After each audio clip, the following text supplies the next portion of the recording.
Okay, hello everyone! Welcome back. Just waiting for the Discord bot to go off because don't trust this thing.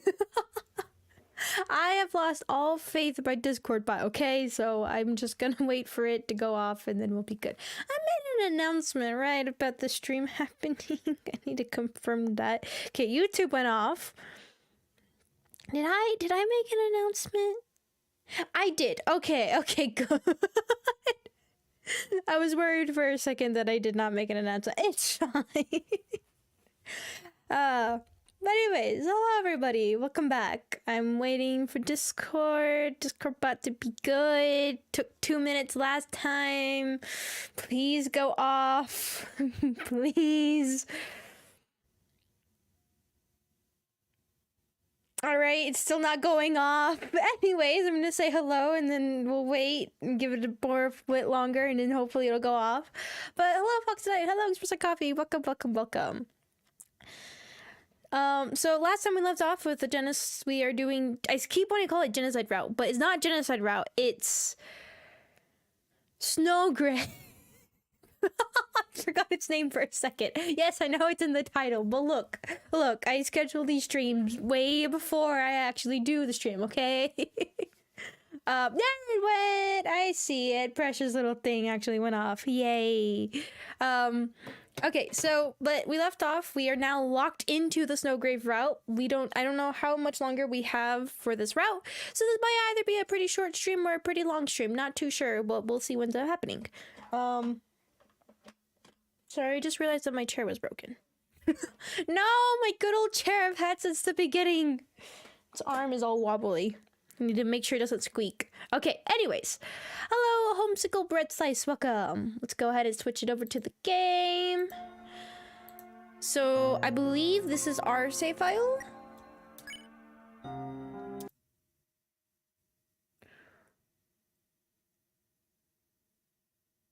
Is the place glitchy? And also, God, if this is not ominous for being completely silent and also opening up to, you know, that. Just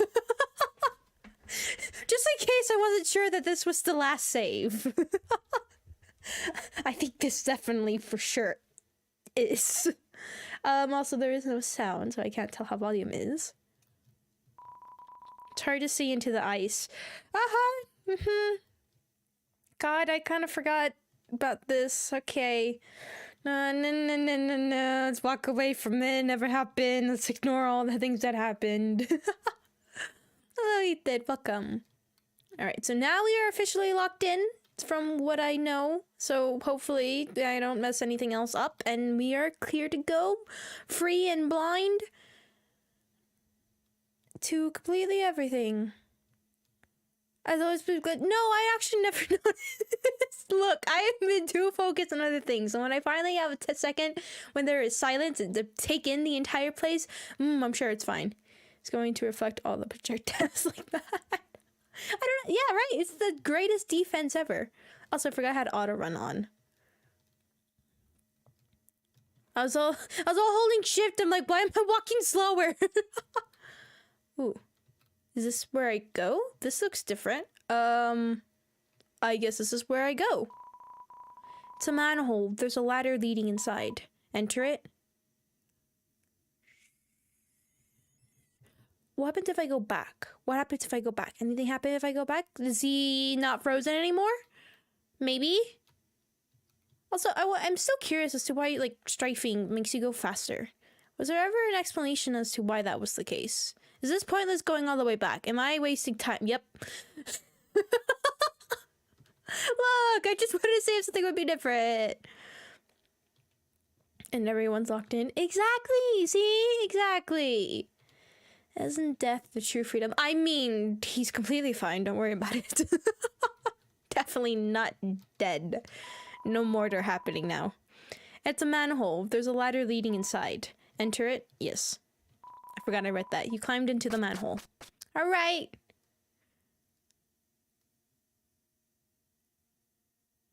Oh, what the heck? It's closed. Are we really?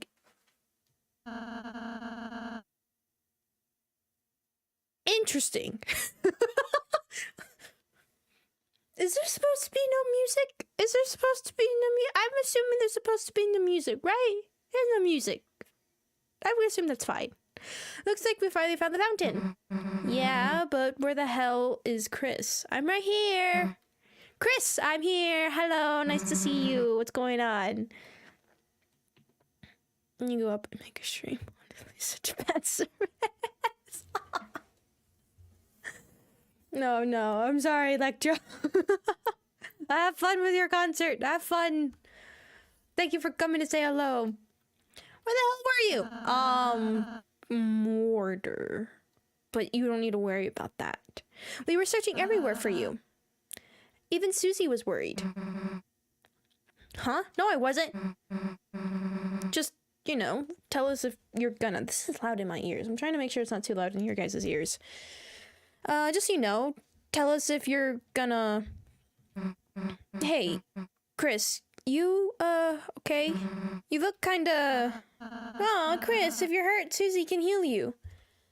Does Chris have a pained expression on their face and a million questions as to why they have done what they have done and why they're controlled by another force and cannot break free of it and are regretting all of the actions of the past and now are wishing that they stabbed that soul once they caged it? No, of course not. Yeah, that's right. I'm a healing master now, Chris. I'm even better than Rosie, so if you hurt yourself or something, then you could try and doing a hug like I did earlier. Shut up and let's just go already.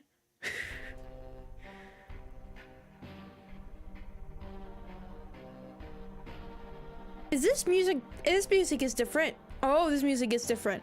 Oh, this music is very different. Oh, I don't know how I feel. This music is definitely different, right? Am I wrong? I don't know. Huh? Isn't this... Huh? That guy from before. Yeah, what happened to him? Why is there a statue of him? It's not a statue, Susie. Oh, that's right. When they're away over the place of origin, they turn into a statue. I forgot about that. What? Huh? You see, each dark fountain creates a different world. A world whose darkness reflects the will of its fountain. But though those darkness can exist in their own worlds, they might not belong if they go to another one. Huh. So if we just bring him back to the castle town, do we have to do that? Yes. Whatever. Interesting. You know what I didn't realize? Oh, I can't even leave. There is no portal. Spamton, what are you doing? Right? Am I wrong about that symbol's weird crinkly lines? I will assume it is not the Spamton. Interesting. It's a familiar looking statue. It's terrible. The butlers are all trapped at the cafe. Queen is nowhere to be found, and when no one should defend it, a strange force has taken over the mansion. Oh. Interesting. It's locked.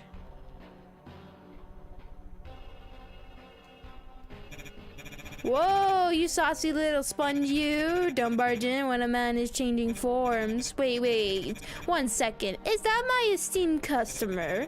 Thanks to you and that little Hochi mama, I am living big. Soon I'll have everyone in this city eating right out of my... I sure hope no one steals the fountain around now. I sure hope. Kid, I'm busy becoming God, so play or something.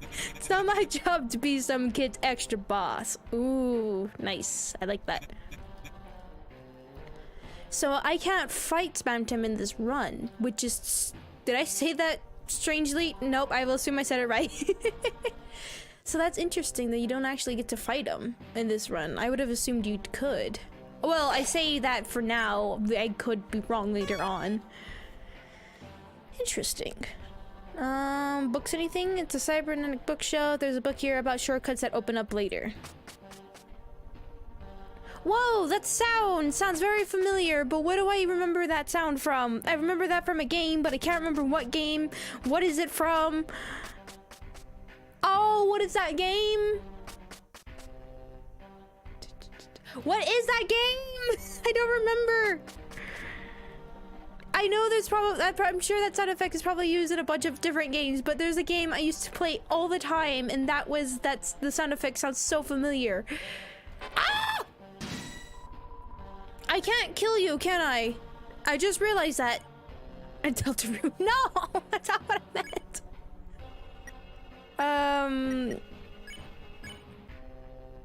Yeah, I guess fight. I mean, it doesn't matter, I think, anymore. Undertale. No, not Undertale. I forgot what game it was. I just can't remember it. Oh, this thing has a lot of health. Oh, God.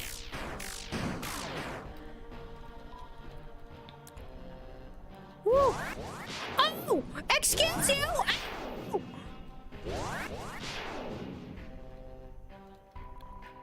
Ow. These have a lot of health, by the way. Should I be concerned?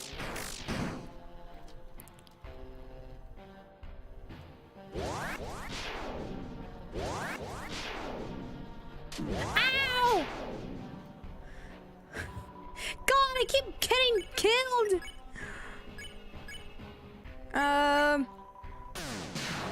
Okay. That still didn't kill it. Oh, okay.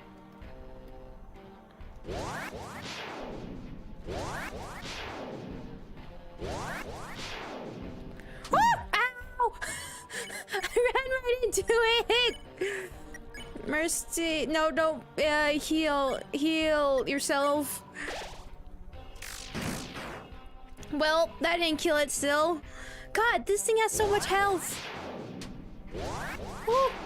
Woo! Woo! Woo! Woo! Okay. Just kill it! Murder! I mean, mortar! God, hard language is a lot hard.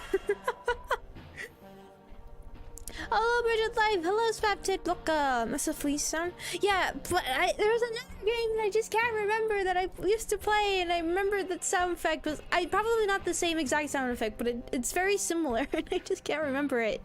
Also, I just realized these are all changed to Spam. Oh, did Spamton take over the thing? That's creepy. Did Spamton take over the mansion? Oh, interesting. Is this where I want to go? I really don't know where I'm supposed to be going.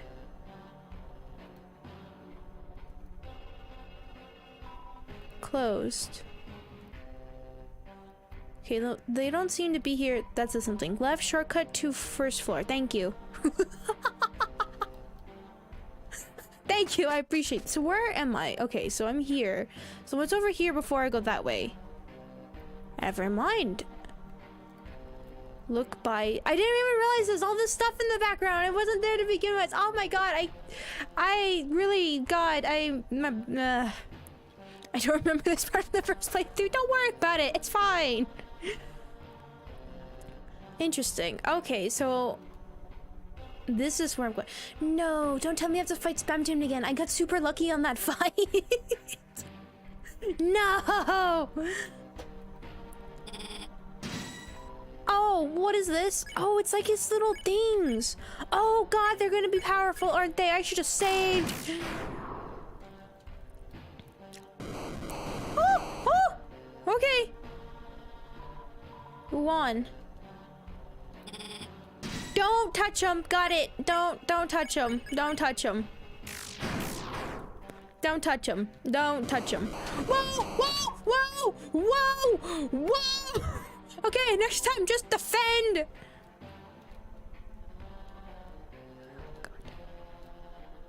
Okay, how about we, turn off a certain setting? There we go. That's a dead end. Oh god, this is a maze, isn't it? Ah! Okay,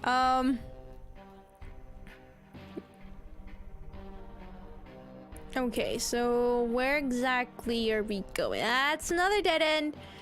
Wait, do I have to make a pathway? Oh god, I probably do, don't I? I just have to brute force, don't- No, there's Are you kidding me?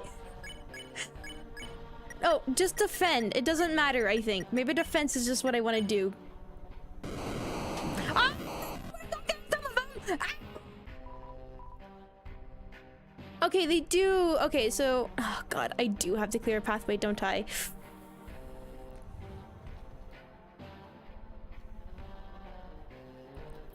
I don't want to. I don't wanna. They're just gonna chip. There has to be another way than just brute forcing it. I don't believe. There. Okay. That goes up. Seems to be left is the answer. Oh, right seems to be okay. I guess I could technically brute force this, but... Oh!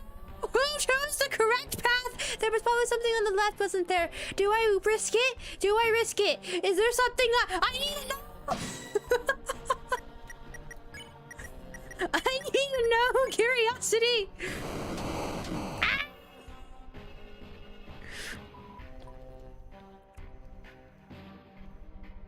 I think it's nothing. Okay, I think it's nothing. Never mind. I don't think it's nothing.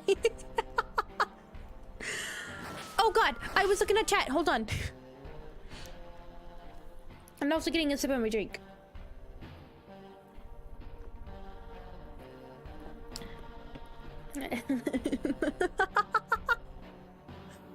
Okay. Oh god. Oh god. Oh god. Oh god. Oh god. Oh god. Oh god. Oh god. Oh my god. Just go. No.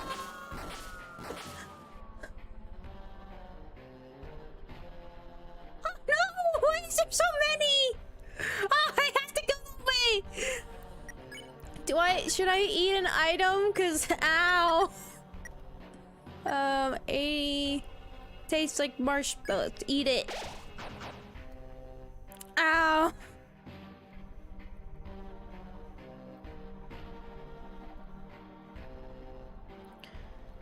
Do I just kill these things? Oh! Oh god, just defend. Defend. Can I use a magic? I can heal. Okay, heal Rozzy. Whew. Okay. There's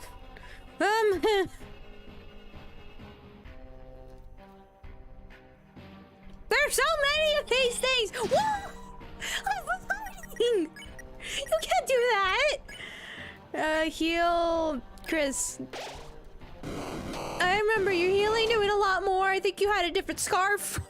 I think scarf was good.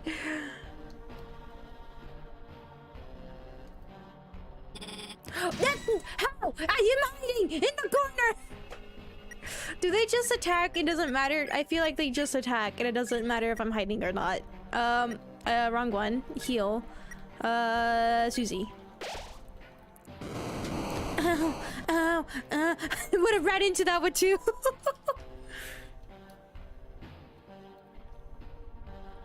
Is that open? Wait, I need to test it. It wasn't working! Dang it! My curiosity, no! Ow! Okay. Yeah, they hurt. They hurt a lot. I know. Oh, God. Yeah, I forgot about that. So, Queen is...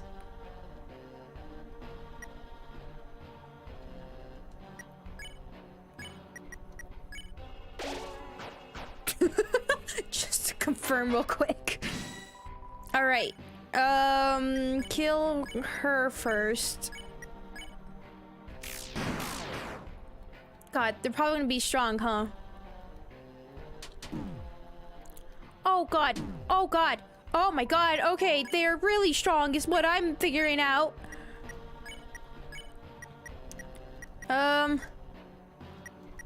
Just defend.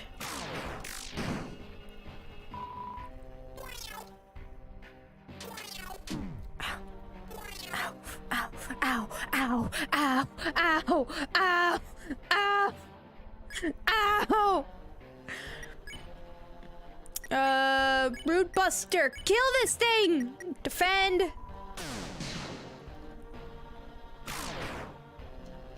It's still not dead! Ow, ow, ow, ow! I keep getting hurt! It hurts so much! Defend!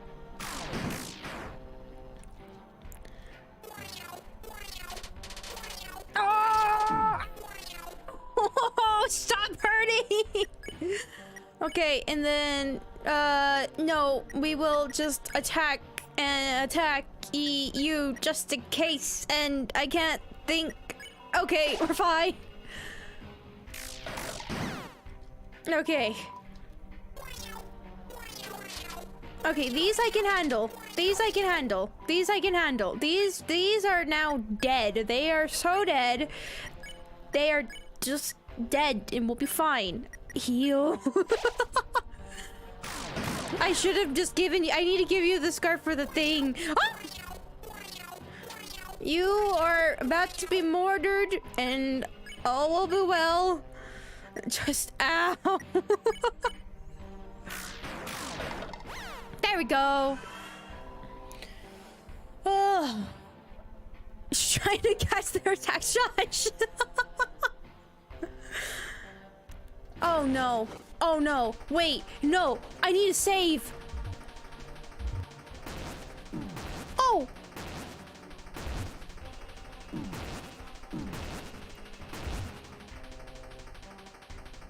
Don't kill me.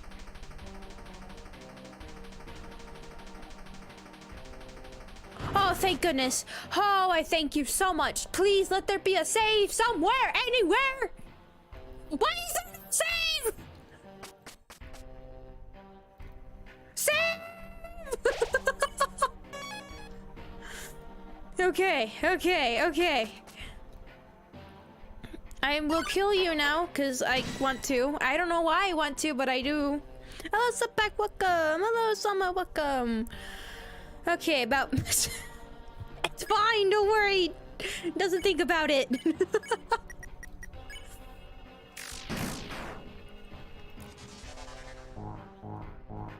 Oh no, my health. Okay. Oh, you have so much health. I guess just attack. Just attack. Ah! Ah! Rude Buster! And then heal!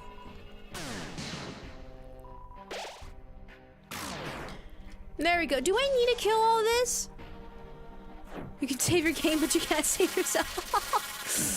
I don't think I was trying to. I understand what I've done. Do I regret it? Yes.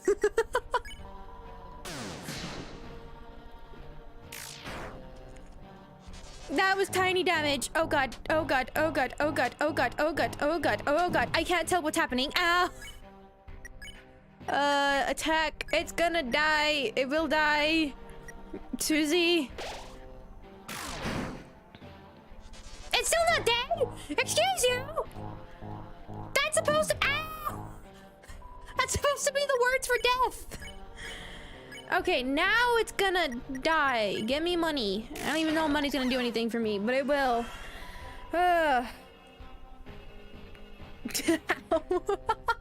Look, it took me 3 streams, yes, but I need to remind you that I was playing with a capture card, which means I had delay in both what I was seeing and in my button controls.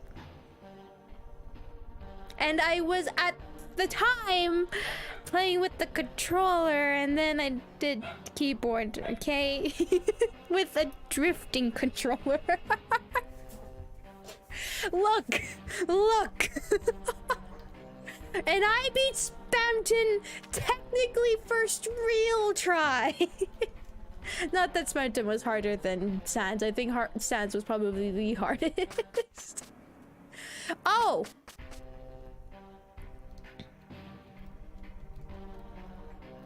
Okay, then wait, what's over... Oh, interesting. Well, guess we're going this way then. Dogs are barking. Why are dogs barking? Huh? So I haven't beat... Yeah, I have. I fought both Jevil and Spamton. Both of them I did Mercy with. Yeah, I beat both of them. And the last stream I did with the normal route. Honestly, Jevil wasn't that bad, if I'm gonna be honest. Jevil was actually pretty easy. Once I just calmed down and figured out how to move. I love Jevil. I like Jevil too. Jevil! I think honestly to me, Jevil is an interesting character and more like mystery to him. And I felt like Spamton had. Spamton felt a little bit more obvious. I did kind of like the kind of almost fourth wall, but not directly fourth wall breaking. I thought that was pretty cool. But honestly, I'm really interested in figuring out what Jevil is and who she is. Smell the demons in the walls, run. Huh? Huh, what? Hey, it says this is Noelle's room. Chris, let's go in and save her. And, you know, teach her not to get in our way. About that... Chris? Fine, I'll do it myself. Chris? Don't you wonder how they're doing in there?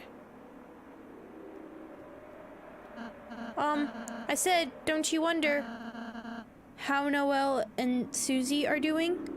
Ooh.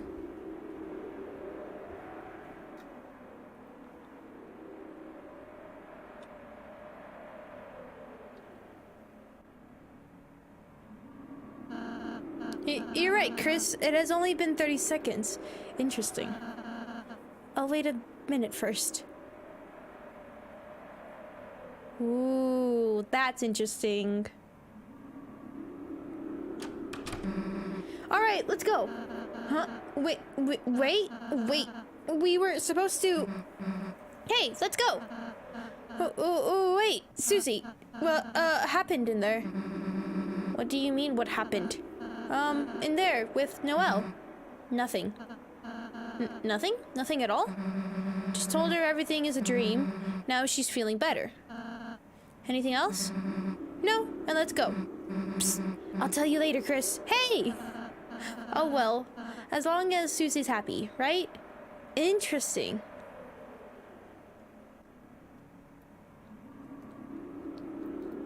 Ooh, interesting. Very interesting. That's all I can say, it's interesting.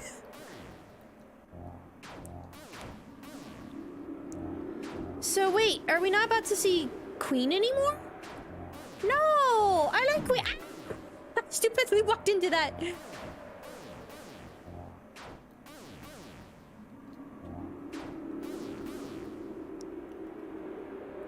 Oh, this is interesting.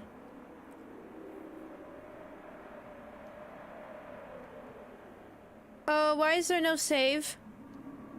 Also, isn't this the... What? Isn't that... What is happening?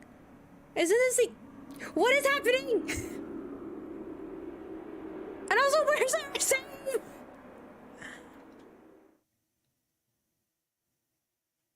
Queen. The night. The roaring night. Today it deigned to create this word. Word? God, I can't speak English today. Reaching its long hand to the sky. It coursed its will into its blade. Oh, and I'm thinking about the ending that we saw. Because I have a feeling, I hate to interrupt your dialogue, Queen, but I'm gonna talk. I have a feeling that the ending is not really going to change. And I'm kind of, like I said, I'm curious as to if this is really going to have any effect in the next chapters. Huh. It coursed its will into its blade, and made, thrusting the fountain from the earth. Unfortunately, the world they created is trapped within the confines of the library. If only we had a way to make more darkness. Find the library. You might be able to cover the whole world. That is when I realized this power of the will, this power of determination. I don't remember that from the last time.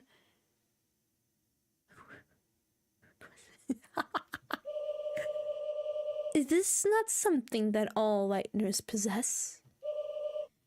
If one was simply determined enough, could not anyone make a dark fountain? So then, if the night has taken its leave, then I will simply make a new one. But here I am, still empty-handed in my quest. Noelle is in no condition to assist me now. She must rest. And Bird Boy. I searched for him for ages, but my sensors cannot detect him anywhere. How thoughtful you two have come to help me. Chris, Susie, I don't remember what voice I gave you. I'm sorry. Which one of you wants to be the new knight? Get out of our way. Noelle needs to wake up. Wake? No, she has already awakened too much. Let her close her eyes and sleep away into a darker, darker dream.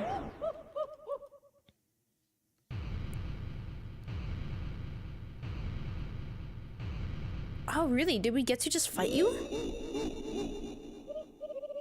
Now, which one of you wants to help me cover this world in darkness? Queen? Why? Why do you want to unleash the roaring so much? What is that? The roaring? Yeah, that. What is that? Too much darkness is released. Titans will emerge from the fountain and destroy everything. All darkness will turn into statues, and all lightners will be lost in eternal chaos.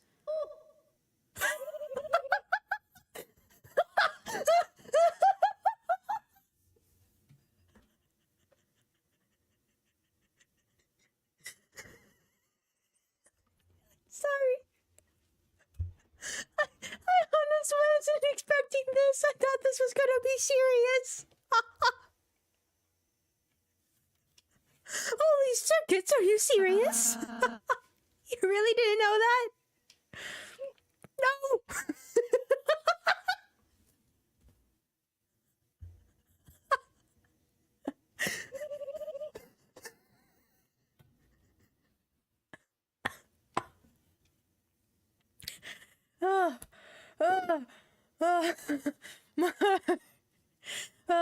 See, that would have taken care of so much in the very beginning. The queen is not a bad person. And Rosie literally just said this in the beginning. Oh my god. Well, my plans are shot. My one idea to help Noelle failed. Wait, to help Noelle? Go ahead, Chris. Seal the fountain. I will not stay in your way any longer. What do you mean, help Noelle by doing... What?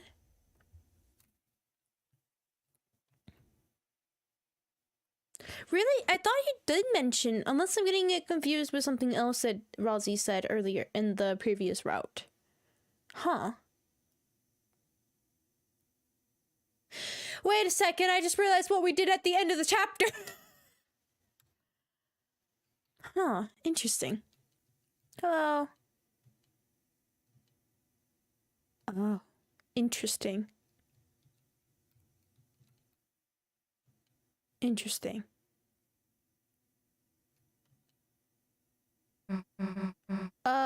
Hey, wait.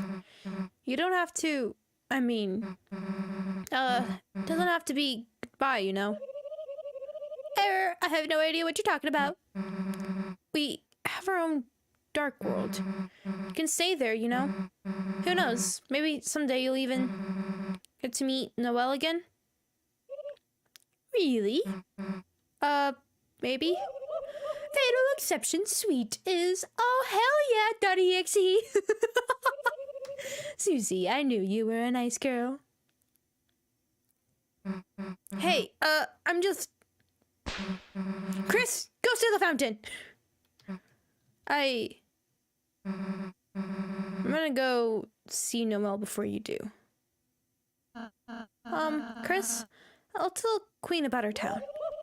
Chris, I look forward to being your wacky roommate. I would love you to be a roommate. God, you are amazing as a character. I really, really do like your character. Even in the normal route, she wanted for best. Yeah, exactly. Chris, the fountain is waiting for you. Amazing, so I can turn your castle into my mansion? Wait, that's not what I'm saying.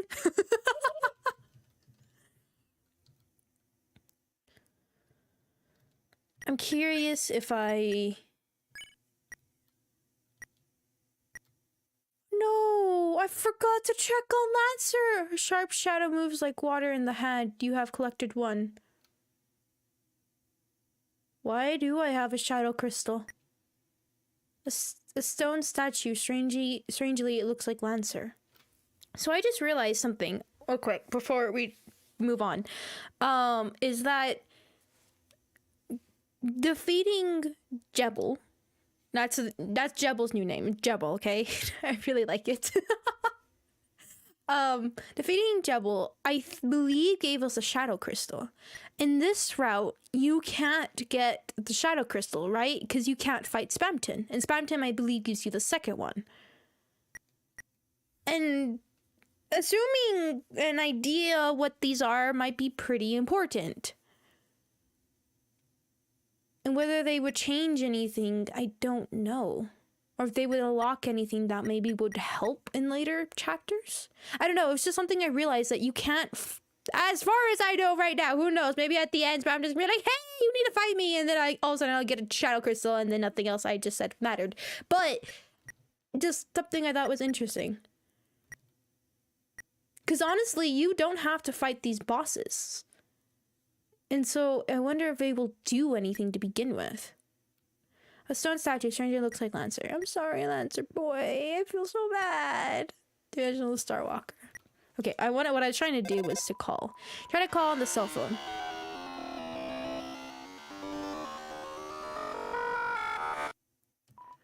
It's nothing but garbage noise. And then also there, garbage noise. I associate Spamton with garbage. Well, I know that sounds terrible, but you know what I mean. It's interesting. Oh, I don't like that there's something... Okay, I might have assumed too quickly because... Oh, yup. Oh, shoot. Yep. Okay. Wait, what? How much? Sure. Oh, shoot. Oh, shoot. Okay, this is about to be difficult, isn't it? Oh, shoot. Oh, shoot. Well, let's see what hell is awaiting me. Oh, no. Oh, no. I spoke too soon, didn't I? Oh, no. It was as if your very soul was glowing. You know, I also said watch this scene happen and then something different happens. Oh, God, I did not open my mouth. Yep, not... Oh, I spoke too soon! Oh, shoot. And I'm gonna be by myself for this, aren't I? Unless the well will be there? Not. Yup. I need to not open my mouth and assume things beforehand. But once again, then this means you have to fight Spamton no matter what. And well, let's see if we can... I will theorize afterwards. I'm sure we'll have plenty of time. Let me also... I give props to you, Homsicle, for that. Good job, good job. Let me say thanks. Thanks to your total stunts, I have become Neo. And now it's my mansion, my city, my world. So why are you stealing the fountain? To me over right at the good part? What are you, a game show host? Ah, kid, forget it. I'm an honest man. I'll let you pay your way out of this one. Pay. With my soul? With your rapidly shrinking life. Oh my god, that is loud.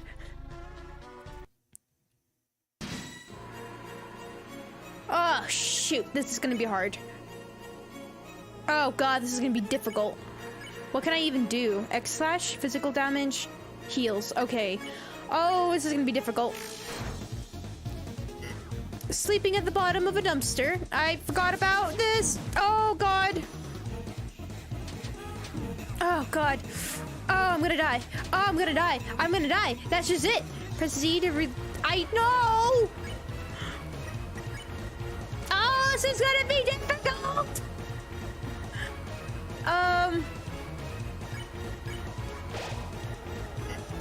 I told you 4 left and ask you buy or don't buy. I keep forgetting I need to click ow.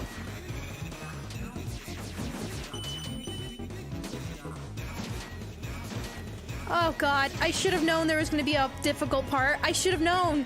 Of course there was. Of course there was. I gave you my commemorative ring for the price of my favorite year.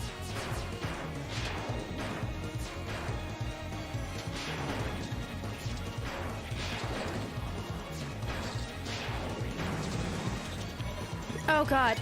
Okay, I can heal or I can do damage. I feel like I should save my TP for attack. Let's try it. Okay. I should not skip his dialogue. Sorry, I need to not do that. And this is how you repay me, treating me like DLC. Oh shoot. Not this one. Oh no. It's for you.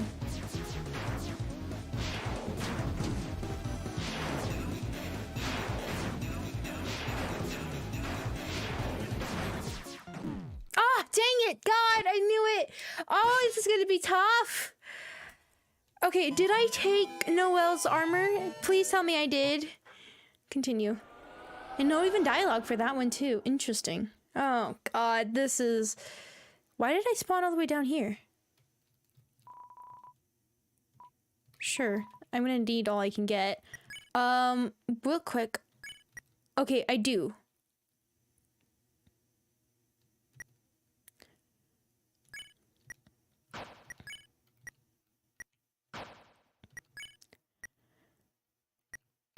That does more damage. A Mecha Saber. Okay. It does lower my defense by 1, but it might be worth it. Okay. Okay. Well, this might be a pain. Ah! That's Spice Fountain again! Yay!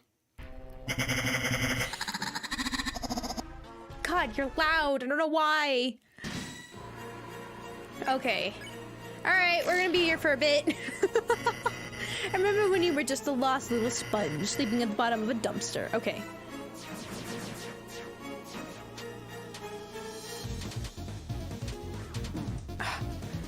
Whew.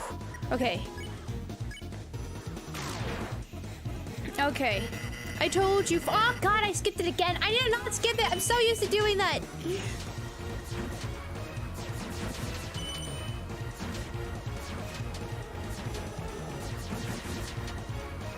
Okay, X slash, come on. I gave you my commemorative ring with the price of my favorite year.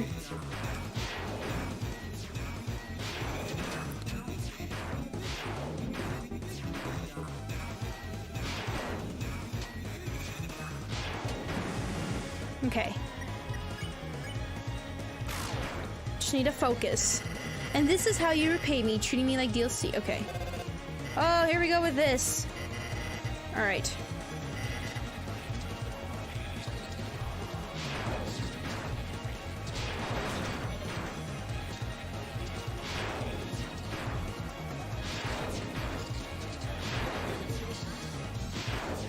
Okay. Whew.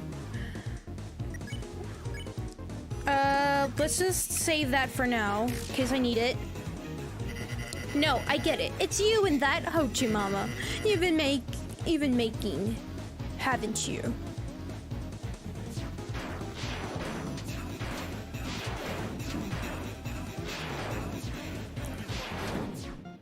Oh God. I need a heal.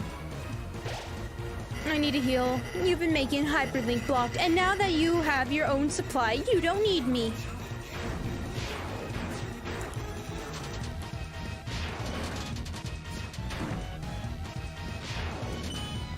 Whew.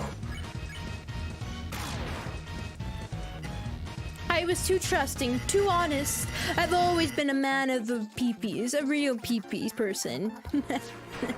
That's a horrible name.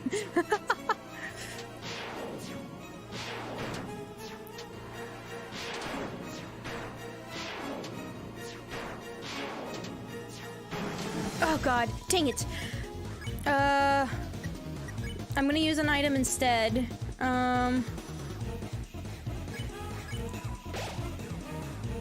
I should have known you would have used my ring for evil.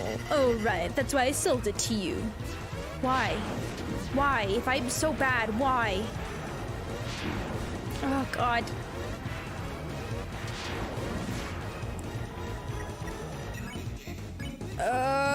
Will I survive this? I don't know. Isn't there like a... There we go. Okay. You think making frozen chicken with your side chick is gonna let you drink up that sweet, sweet freedom sauce? What are you talking about? Oh, God. Oh, my God. I need to be careful. Oh. I don't have any more? Nope. Okay, expects the audience to stop taking the furniture out of his room? What? Well, you're right, but don't blame me when you're crying in a broken home wishing you let your old pal Spamton kill you. Ooh, interesting. Oh god. Oh my god. Oh god. Ugh. I am just healing. I need an attack. Get a little sponge do this. Go, Gaga, and die.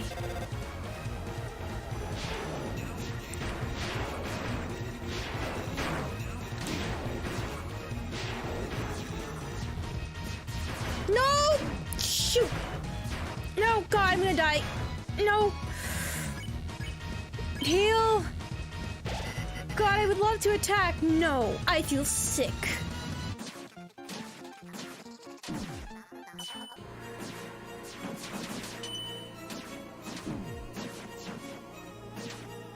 God, I need to attack, but I can't. I need to keep healing. Breaking and cracking.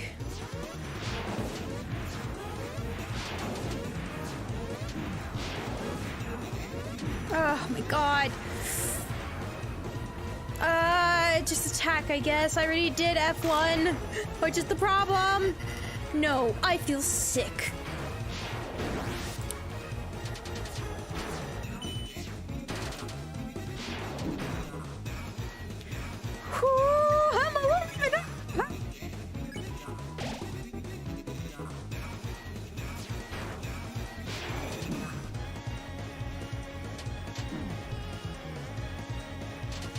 Oh my god, I don't know how to dodge that one!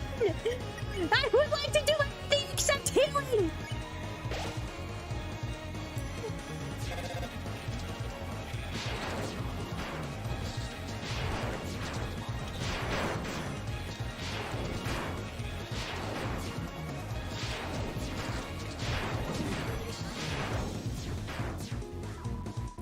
I need attack. I need attack. Please don't die. Oh my gosh.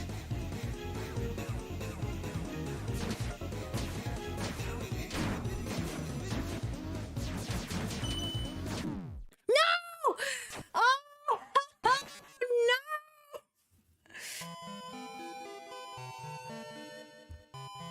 no! God. Okay, I think we were kind of close. Maybe. Sheesh. Who has Jevel's armor? I think Susie does. Dang it. I was just thinking about that right now. Oh, I think Susie has devil's armor. Try the bug. I don't want to try the bug. Remember when you were... Okay, we can skip these. We saw these.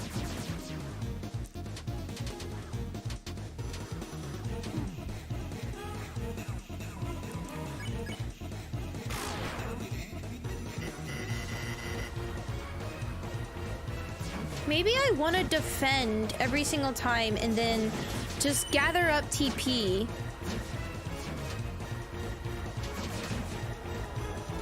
And then do this, right? Maybe that's what I want to do.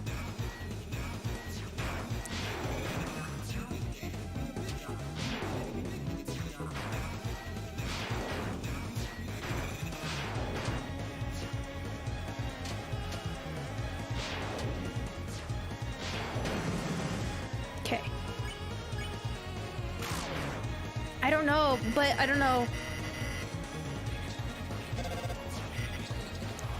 Okay.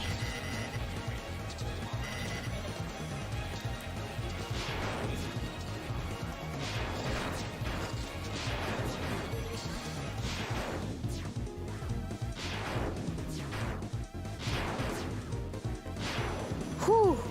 Okay.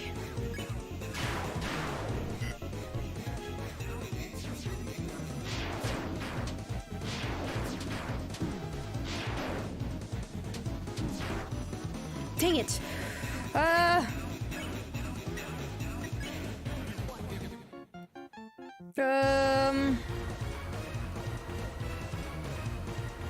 Yeah, let's do this, I guess.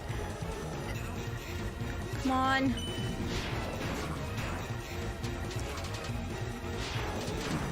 Ah, God. Act, slash, come on.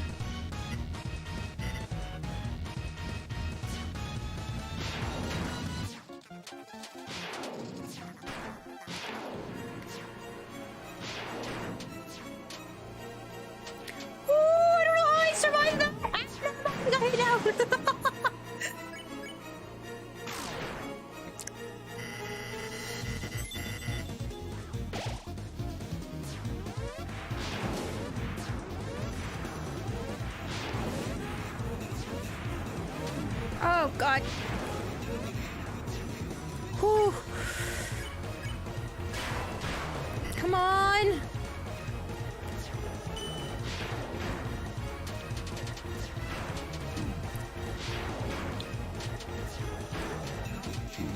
Oh, God. Sea bagel. God, is this the one I can't do? No! Come on, come on, come on! Oh my God! Dark candy, no, what heals me more? Sea bagel, I guess. Oh, I really wish I had better healing.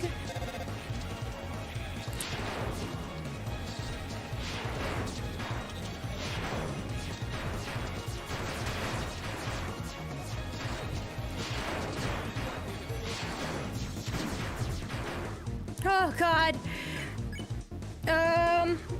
What is your health at? Ooh.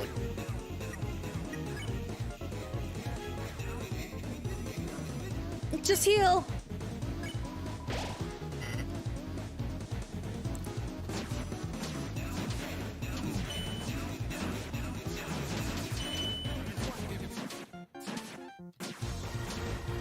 Whew. Okay. Come on. Oh no, not this one.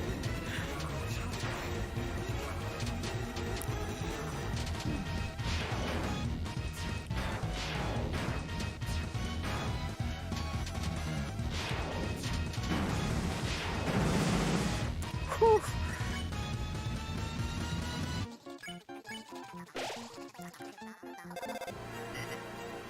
What? It's for me. Okay, that gave me time. Did I do it? Oh, please tell me I did! Are we done? I don't think so! Okay. I assume customer, I see you are attempting to deplete my HP. I'll admit you've got some guts, kid. But in one battle, Neo never loses. It's time for a little blue light special. God dang it! Tax dropped, defense rose greatly. Didn't you know Neo is famous for its high defense? Now enjoy the fireworks, kid. God. Okay. I got... Ooh, wait, what? Chris called for help, but nobody came. Oh, what? You're calling for friends? You think you can beat me with your friends' magic? Go ahead. Call all you want. No one will ever pick up. Anybody got ideas what to do? Does anybody got ideas what to do?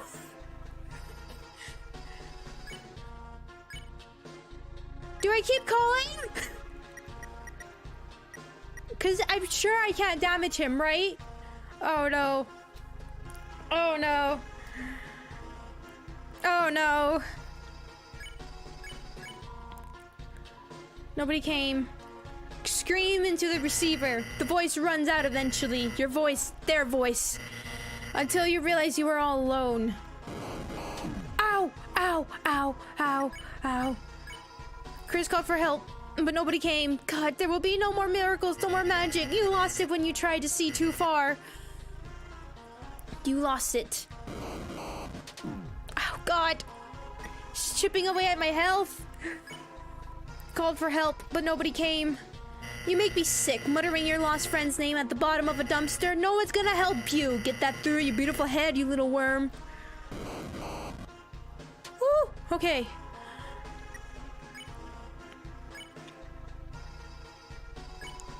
You whispered Noelle's name. Her. You're still trying to use her. You think she can hear you now, muttering her name? What's she gonna do? Make me an ice cream? I wish I healed. Hey, is it cold in here? Is it just me?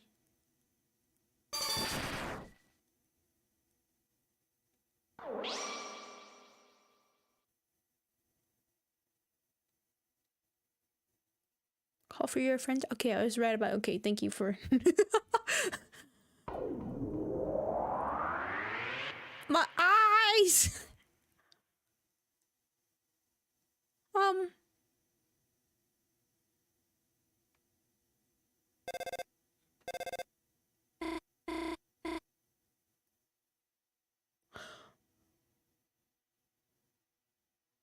Do I want to know what just happened? Huh? Birdley's alarm? Dream. It was really just a dream.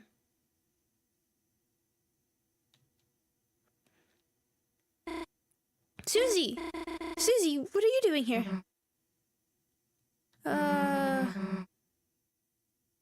You invited us to study, remember? Oh, right, I did, didn't I? You're in a good mood. Did you, have a good dream? It was a nightmare. Oh. I'm just happy I woke up. The end was nice, though. What happened? Hey, Burley, time to get up and go. Uh-oh.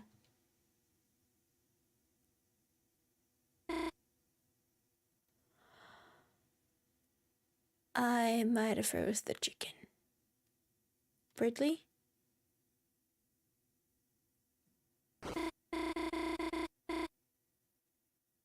Gosh, you've been studying too much, Bridley. Honestly, you just deserve a little rest, you know? Sweet dreams.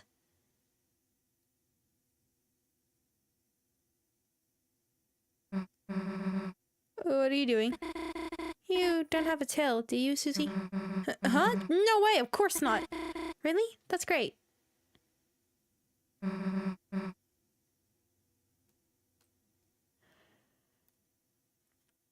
That was weird, Chris. Somehow it doesn't feel like we just saved the world.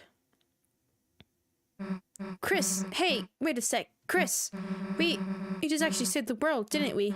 Damn, we really are heroes, and no one even knows. It was better that way though, right? People would freak out if they knew the world's in danger. Though, kinda sucks Noel has to forget too. Whatever, let's get out of here.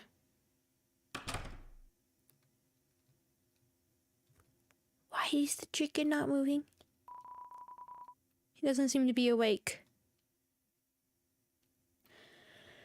Is this like an idea where our souls might be traveled to this other world idea, and whatever, if we die in the game, we die in real life kind of situation? No, definitely not, right? It's a computer. The monitor is flickering brightly.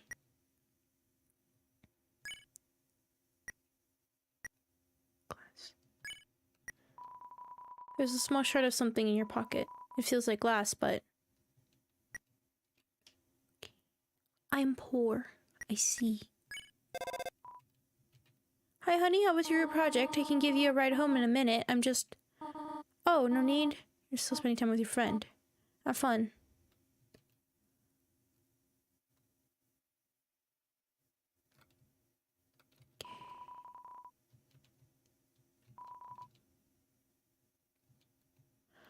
Okay, I'm sure it's fine. Looks like someone accidentally printed off a lot of useless emails. The library state-of-the-art public laptop. Someone left it on. Sure. The closet is spacious and full of old electronics. A large person could easily fit inside. See, that's the weird thing. Why say a large person could fit inside? Who could fit inside there? It's a trash can. You get the feeling it doesn't have any friends. It's hard to explain why you feel this way about a trash can. Yeah. Before you left, you gathered up everything in the room. Okay. Hello. I love reading books, especially the books upstairs.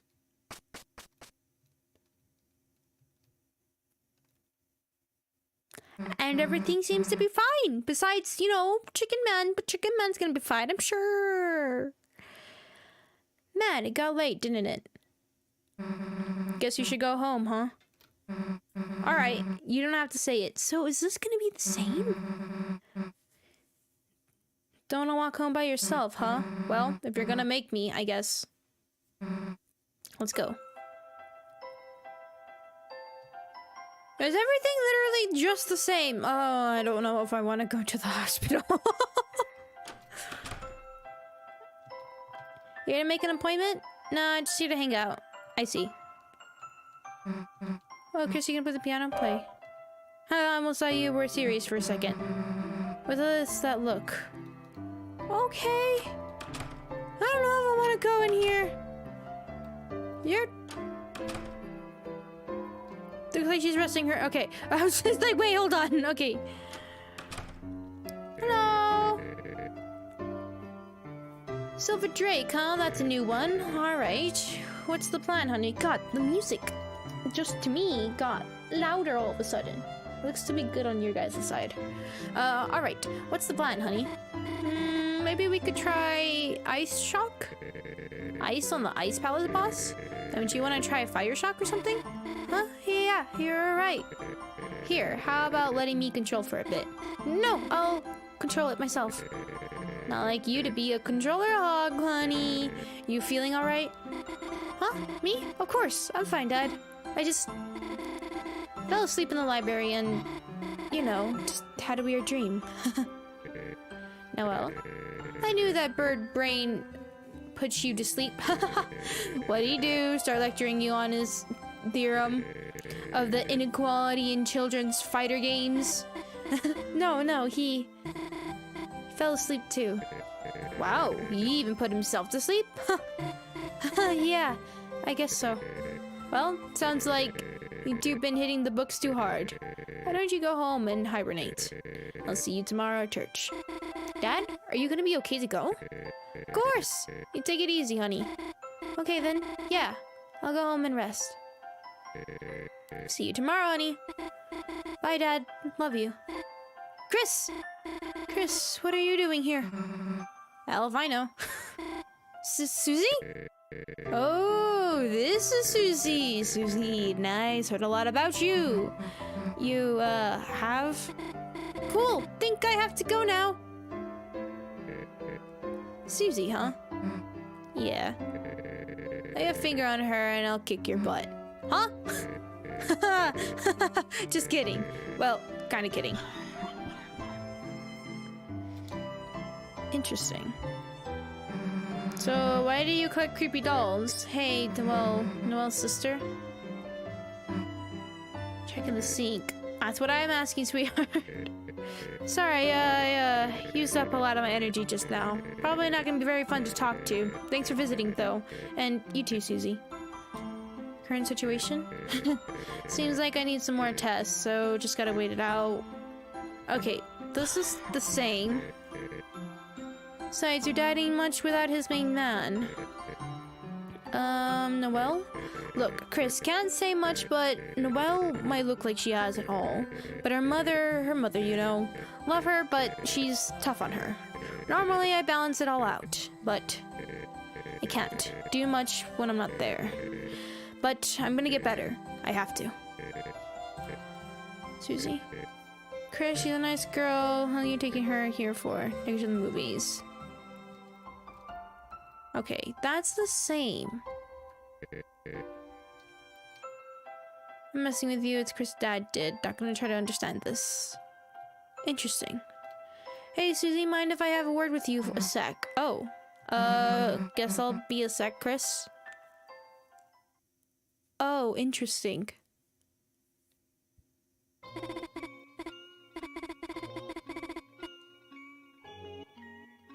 Oh, creepy music! Yay! Come on, it was just a bad dream. Even so, it was so real. I can't get it out of my head. That voice telling me what to do. A voice unlike Chris. A terrifying voice. I know, my voice is so scary.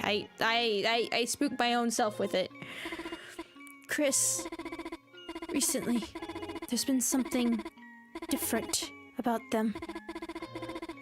Why hasn't anybody else noticed it? I have to figure it out. Why Chris is acting so strange. Why they keep coming to the hospital. Oh my god! No! To see your father? I mean, that is technically why, but I guess to see you. I don't know! What? I mean, yes, to see your father, but I think it'd be creepier to say to see you. We're going creepy all the way! Huh? Chris? How long have you been standing there? You really scared me, you know? Keep it together, Noelle. There's nothing to be afraid of. After all, a dream is just a dream, right? Chris, why are you wearing my watch? I forgot I stole all her stuff and put it on. Oh, shoot, I forgot I did that. Because I wanted to make it worse. Oh.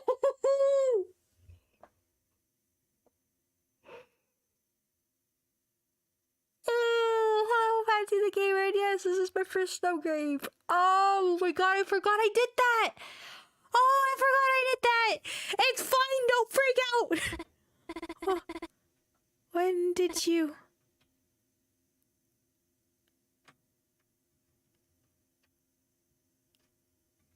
Oh, I don't even know what to say. I don't even know what to say. In your dream, or just keep silent. I don't know. I don't know. What do you guys want? What do you guys want? What do you guys want to see? I don't know. See ... It's 2 ... You being in the well situation. I know, right? God. I think that's what makes terrifying is that... Oh. I see ... I see 2 ... Alright, we'll do ...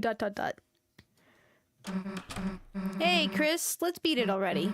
Man, he kept telling me about Noelle, like, her favorite things, places she'd like to go. No idea what the hell that was about. 2 extra dialogues. And another one? Huh. So, the hell were you two doing? Oh, nothing, Susie. I was just about to go home.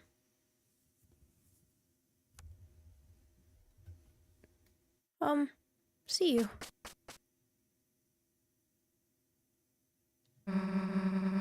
Guess she's afraid of me again, huh? Oh, yeah, sure, that's, yeah, definitely, sure. She's afraid of you, yeah. Man, would be nice. She knew everything that happened was real, huh, Chris? Come on, try to be a little more enthusiastic.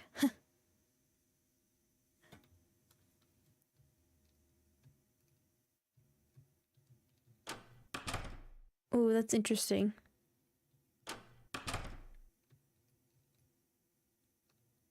It's quiet. It's very quiet. And now it's not. Okay. So, is this gonna be the same? Oh, crash, officer. Complain about police? Chris, it's no secret that the police in this town are... Okay. Yeah, so this is the same. So none of this is different so far. Cecilia. Although there was something I could do here, right? You skimmed a news article about Undyne, the police, energetic. I could talk to you guys. We're the infamous dog burglars, the wet-nosed bandits. We were getting ready to sneak into that big house over the holidays. We were attacked from the shadows by something merciless. Fearing for our lives, we all ran into Officer Undyne's warm, loving arms, and she suplexed us all into the snow with our tails hanging in the air. Now we're in jail, but at least we're alive. Plus, that nice ghost keeps giving us incorporeally low-calorie treats. Then we all howl holiday songs together. Ooh.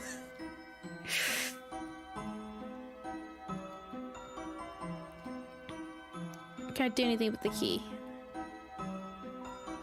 Make dog marriage, not dog jail. Okay, so I assume that dialogue's gonna be the same. Interesting. Dialogue that may happen on that Noel scene. I'll ask about that when we finish this, just to make sure I don't miss anything or accidental spoilers, so. Well, wait a second. Alright.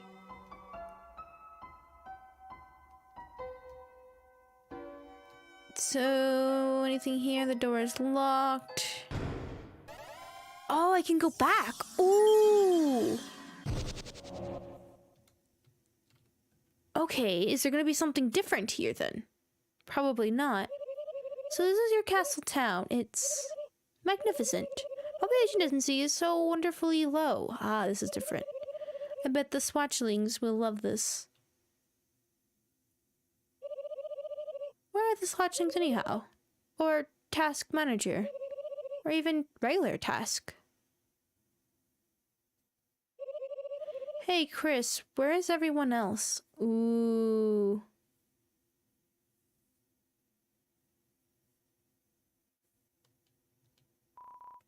Don't worry, Queen. I'm here. Me and only me. Well, I guess I'll go to my room. Ooh, that's eerie. That is very eerie. Chris, I bet you have a lot of people to talk to, but you don't have to do everything at once. Save and take a break anytime you want, okay? I don't think there's anybody to talk to.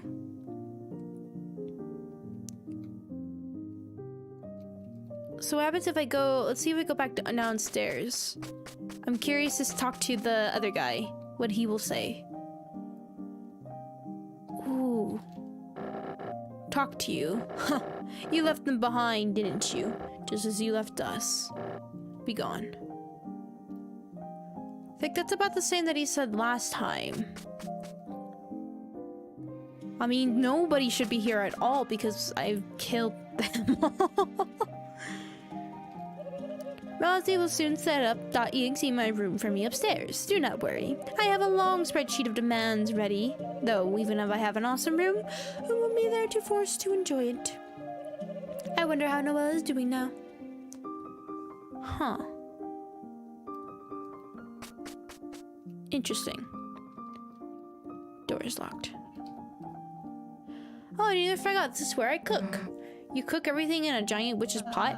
Of course, cauldron cooking is very convenient. Here, Chris, Susie, have a cake. A little thick on the frosting. That was for sharing. Okay, yeah, we saw this.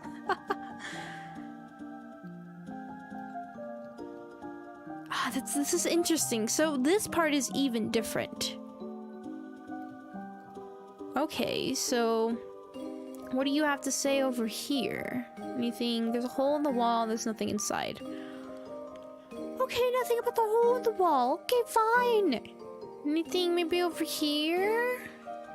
So then I'm curious of what happened to spam. Wait a second.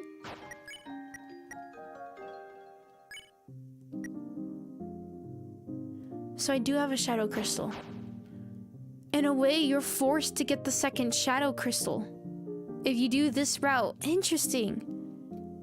Why are these guys here? I did not have a single one of them come to... I murdered everybody I could.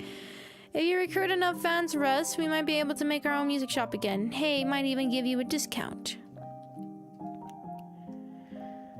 I killed everyone.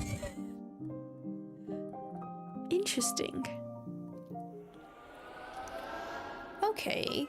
Only other place I want to check real quick is, actually, let's go check in this room and see if there's anything different.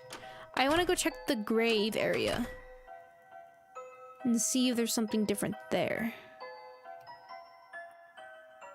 Let's see. Grave place! Talk to Seam? Who was Seam? Oh, the cat guy.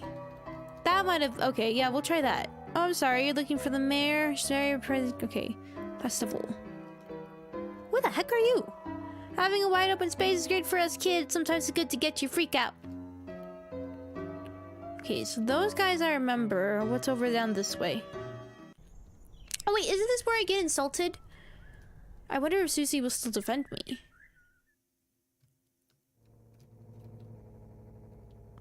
Think it's true? I think there's what, you chicken? No, it just, I know kids believe that stuff, but Chris, you want to be a weenie like Chris? Want to say that again? Sweetie, didn't see you there. Okay, this seems to be the same.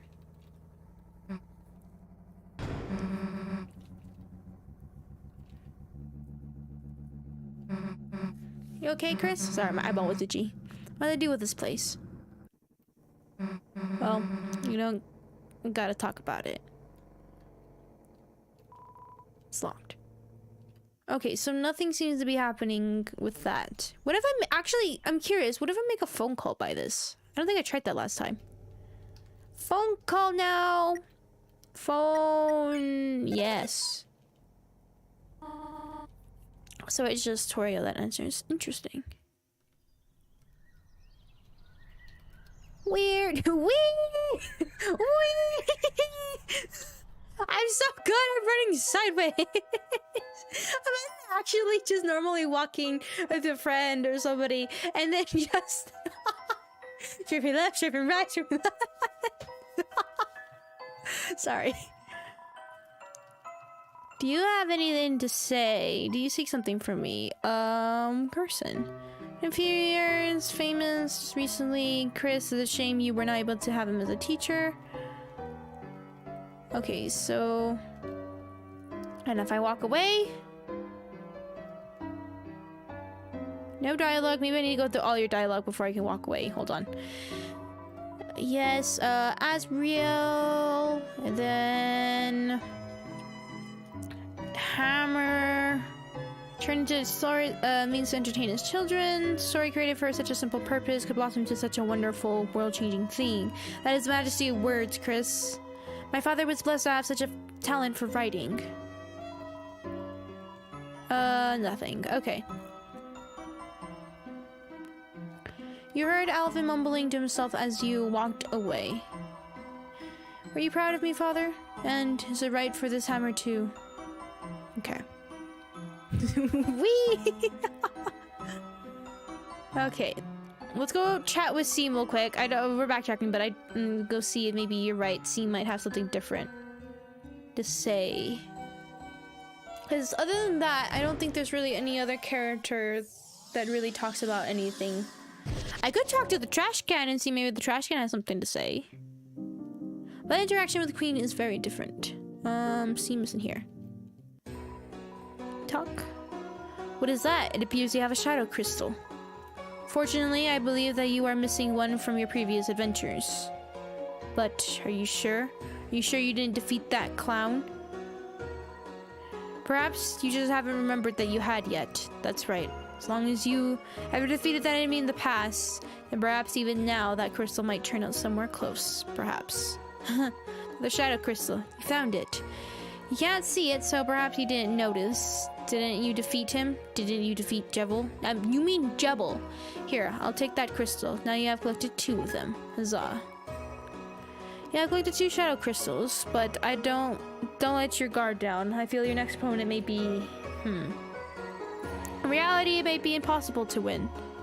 Unless you use the power of the shadow mantle. Here. It may look like an old scrap of cloth, but... Can't find it. Did someone take it? Well now, there goes your one chance of victory. Interesting. Oh, wait.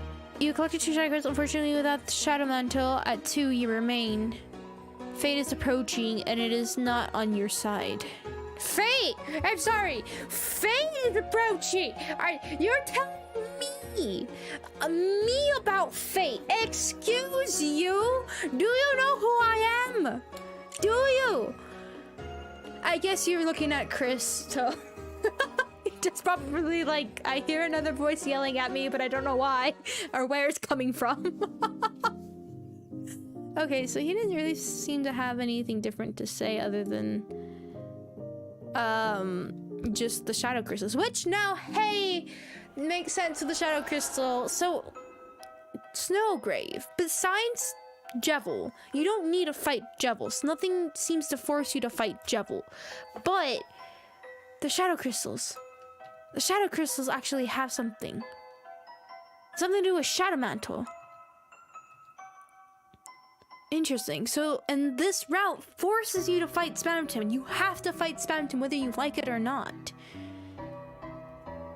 And that's the interesting part. Why should we be so worried about the next one? Oh, I forgot about the onion! You're right! I need to go check on onion. Okay, those people are the same. Anything in here? You guys are the same. Good to know.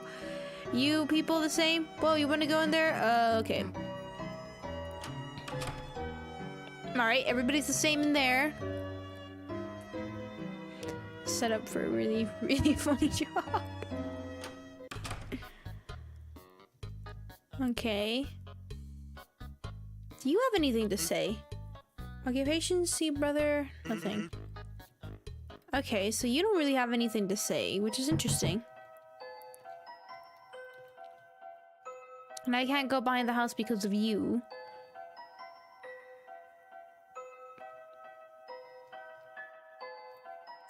I know not of this tired Mario-looking voice. What are you talking about? What crazy language are you speaking? No, won't actually do anything. Maybe, probably. Probably wouldn't even... Maybe, but at the same time, it kind of feels like there's supposed to be a lead up to something. Oh, hey, it's you. I don't know. It just seems strange. Like, such an out-of-the-way thing. Extra bonus. Yeah, tap it before, and you also didn't get anything, but... Speaking to see. Ah, I see. It's just like, you're going crazy. What's happening? Yum! Onion? Onion friend? Oh.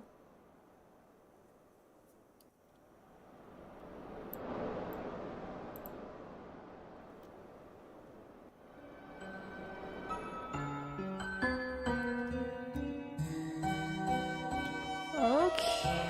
Whoa. Sorry, I turned up the volume so you guys could hear it a bit better.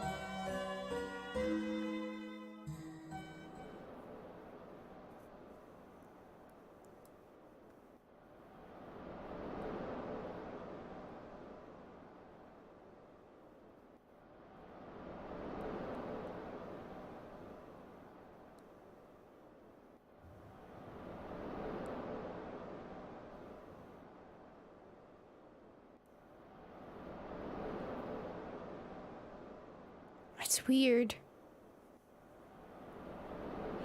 I remember last time when we told the onion to be friends.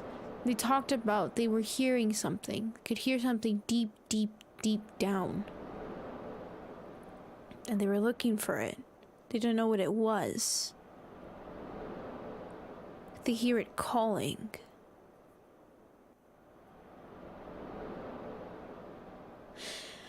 I know this is supposed to be like super peaceful, this moment here. It's supposed to be nice and calm, but for some reason I don't get that. I don't get this calmness from this.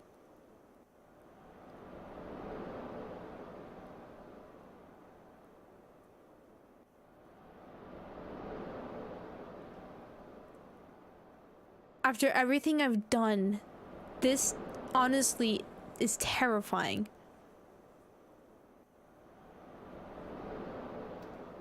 Interesting. Interesting. Okay. Were you here before? Yeah, you were. Closed. There's the side door. There's a door behind the flower shop, but there's flowers blocking the way.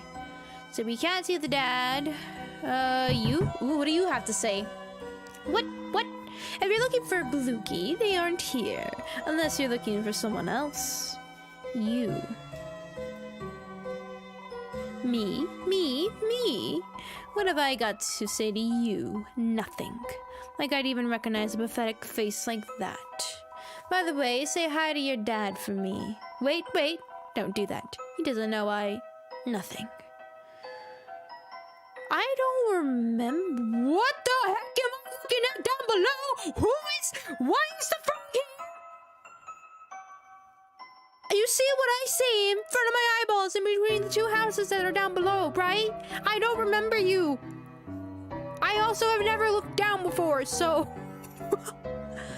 But also, I don't remember them assaulting me so much. I assume this is Mettaton. I might be wrong about that, but I don't remember Mettaton insulting me.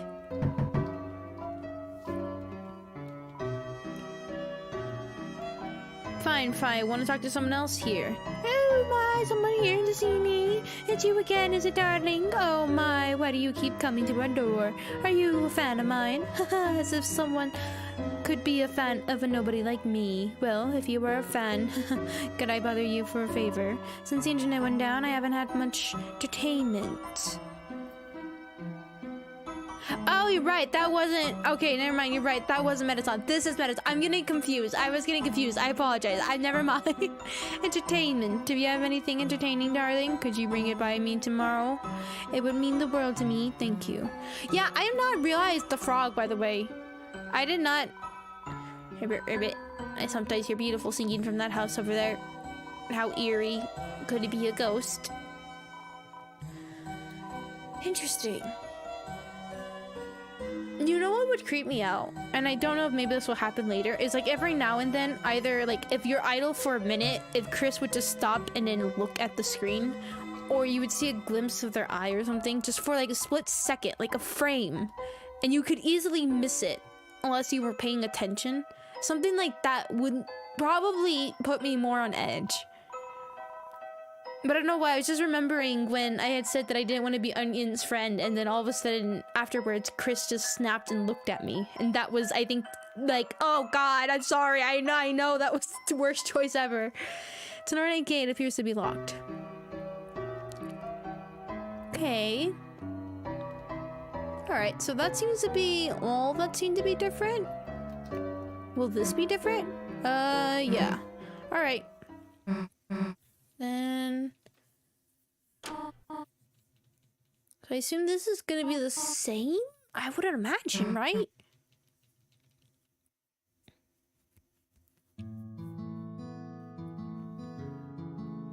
I forgot about that Mew Mew character. That was a console exclusive one, right? My name 2 talks about you. Yeah, this is the same. Ah! Sorry, I had my wrist at a weird angle. Chris, the hell is always saying about me? Wash your hands over there. You can make a pie together. Okay.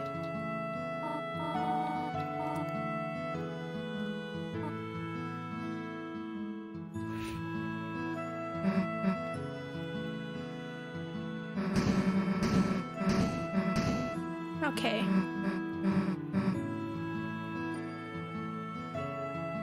What also happened after the mouse puzzle in the cyber world? You're walking immediately? Yeah, I probably did.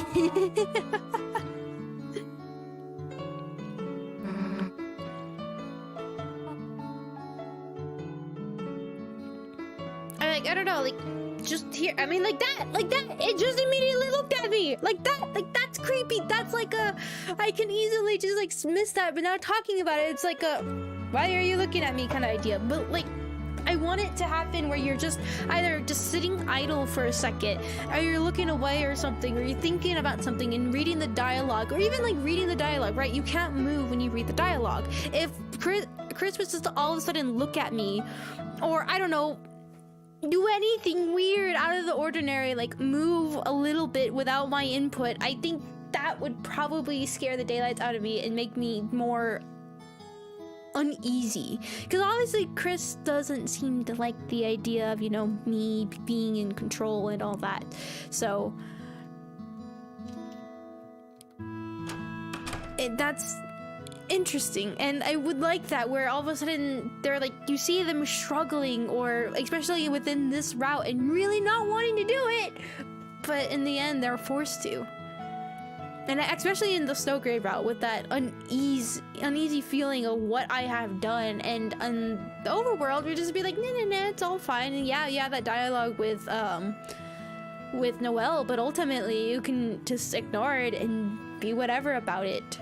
But if Chris was like a constant reminder, I need to stop talking about things because the problem is gonna change. You know what? Let's continue. Toilet? No need for it.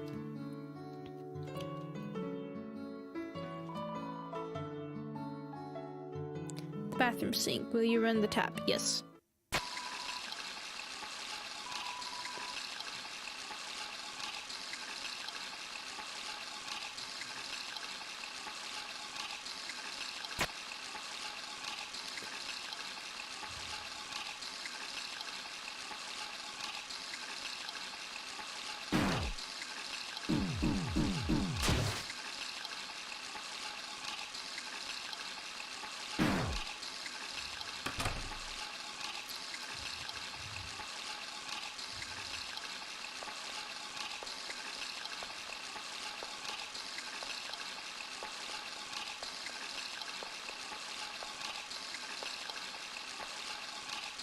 And you know what's interesting is, yes, I've seen what happens, and in the morning, it is not time to wash your hands yet.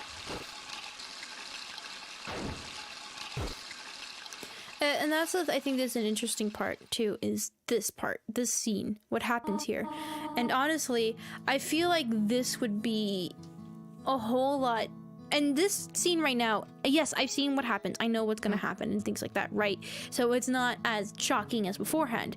But honestly, the fact that this happens in just the normal route, I feel like is what's the creepiest part about it, is that you did excellent. You did good. I mean, probably most of the time if you're playing it, like pacifist kind of idea where you're sparing everybody and not hurting anybody.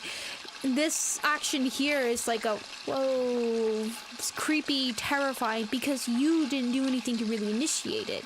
But now doing Snowgrave, I'm a terrible person. I've done all these things, and here I wouldn't be surprised. I'd be like, okay, this is normal. Feels fine.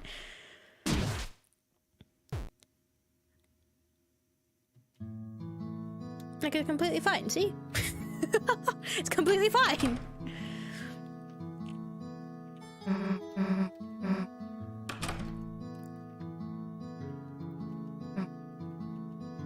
Okay.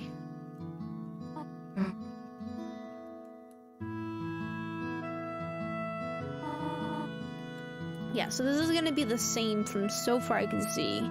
Maybe the ending part might be a bit different.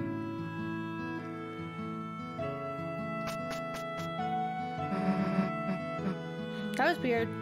When that sound effect happened before before Susie actually started running. The sound travels faster than light, but this is technically sight, but it in a way. No, wait. Light travels faster than sound. Yes, I had that flipped. In this world, it's the opposite.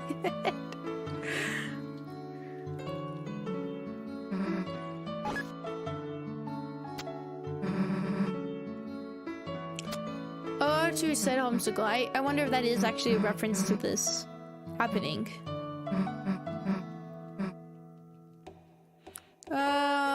Let's do this time seems a little far-fetched. What? Come on, it'd be easy. Rosie looks like your mom, right? Just say he's a long-lost cousin, it'd be easy. Lancer can't even make him a fake mustache. Well, whatever. Let's just get back to watching. And then time's gonna pass. Okay, never mind. Coming up, town festival, stupid right. Oh yeah, I get to say who I want to go with. Who did I say last time? Does anybody remember? Noelle or Rosie?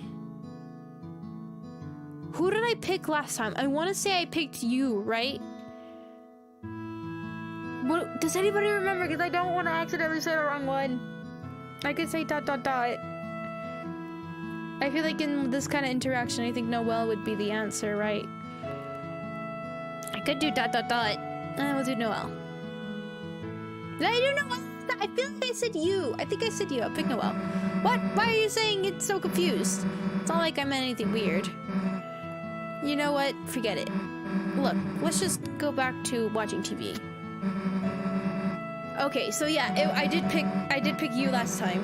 Unless that's different because of this route. I don't know. It was definitely different from last time though. Alright, this is the same.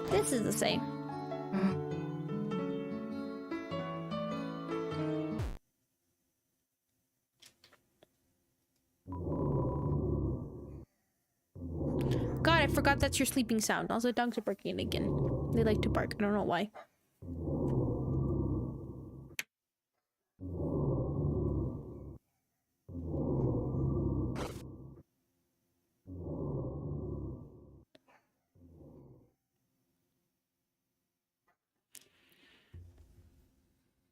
But like I said, I'm just very curious to see how chapter 3 is going to play out. Yeah, so this is going to be the same. I thought I saw prowling outside when I checked our car. The liver's been slashed. And the fact that text is red, I mean, yeah, like, it's creepy, right? It's, I mean, for anybody's tires to get slashed, would be like, okay. But why? Why make that specific one slashed? I mean, red, is it? Am I just looking too far into it? Probably. Probably just to add the idea that it's bad, but I don't know.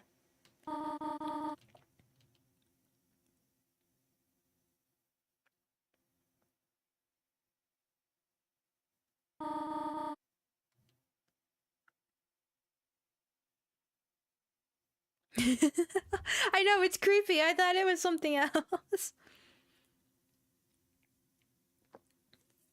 Honestly, what I think chapter 3 is going to do is, in a way, I don't think any of our actions are really going to have an effect here. From the looks of it. and kind of how this is leading into chapter 3 ideas, right? Like what happens here. I think that will kind of be blown over. Maybe there'll be some references here and there, kind of like how the idea if you've defeated Jebel, then it carries over to chapter 2 and things like that. Maybe it'll be a small reference, but I don't know if there'll actually be a full consequence. If there is, I will be very, very shocked by that. And I assume you leave the door open to allow the darkness to consume outside as well, right?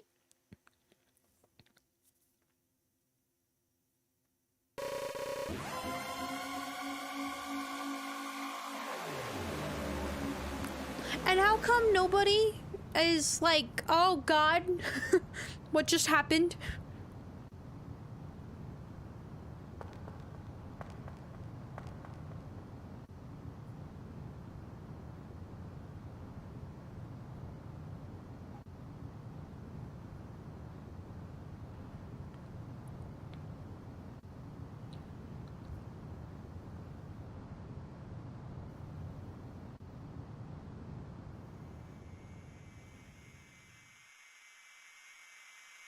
And I'm going to assume that's either the next boss that we're gonna fight, or that's going to be another secret boss, if it even becomes a secret boss.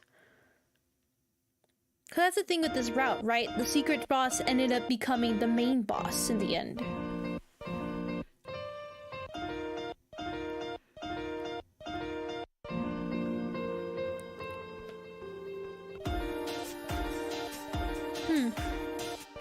Does this one have dialogue? Or is it just music? Lyrics?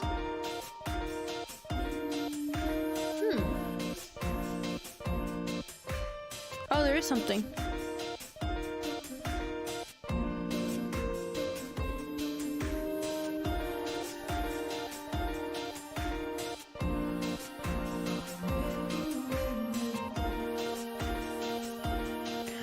Is this the same as the previous one?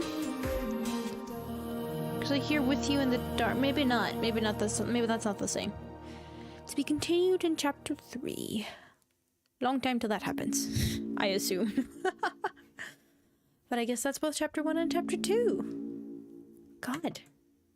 If the ending was with another separate song. I honestly would have preferred if... Would have been nice is if it was either silent, complete silence, if you did this route with that, if you just had the credits with nothing. I think that honestly, I don't know, I get it. I get the whole idea that this, I mean, I'm only judging off of chapter 1, chapter 2. There is, it says, I didn't realize it even says how many chapters it's gonna be. There's gonna be 7 chapters. God, don't release the chapters individually anymore. But I know I'm only judging off of chapter 1 and chapter 2, but that's kind of so far I have to jump. Don't get me wrong, I like the game. I really do. I really, really like this game. I loved Undertale. I like Deltarune a lot. It's very, very cool. It's different in its own way, especially chapter 2, and that's what I like about it a lot, is that it's not Undertale, it's its own kind of game, and I really, really do like that. But I'm gonna make critiques about the Snowgrave route, because I did love it. Don't get me wrong. I love the Snowgrave route. I really, really did. I think, besides chapter 2 as just by itself with its normal route, such a major improvement from chapter 1, which now I have high I guess, well, not experience.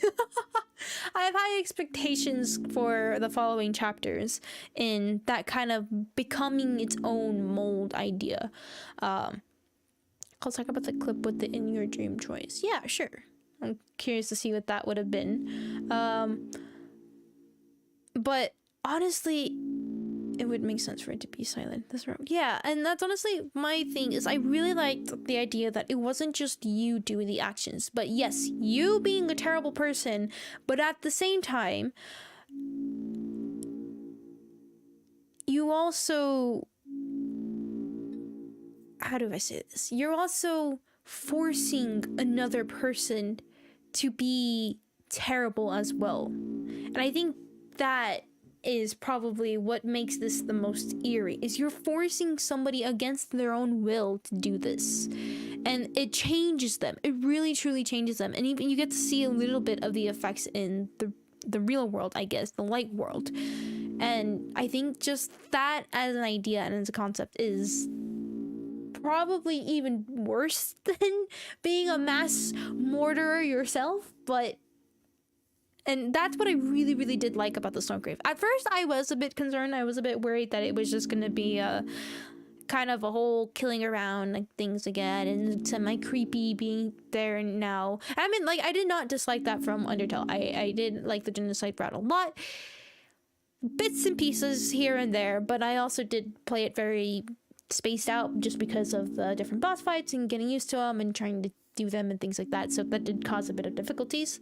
But here, it felt like there was more to a story, I guess, is what I have to say. There was more story to it than there was just you being a terrible person. And this, yes, it was you being a terrible person and making somebody else be a terrible person. But at the same time, there's more to it than, I don't know, it's not just your character being affected, not just Chris being affected. It's not going to be just them. Now Noelle is having to live with the own consequences of listening to us and doing what we said.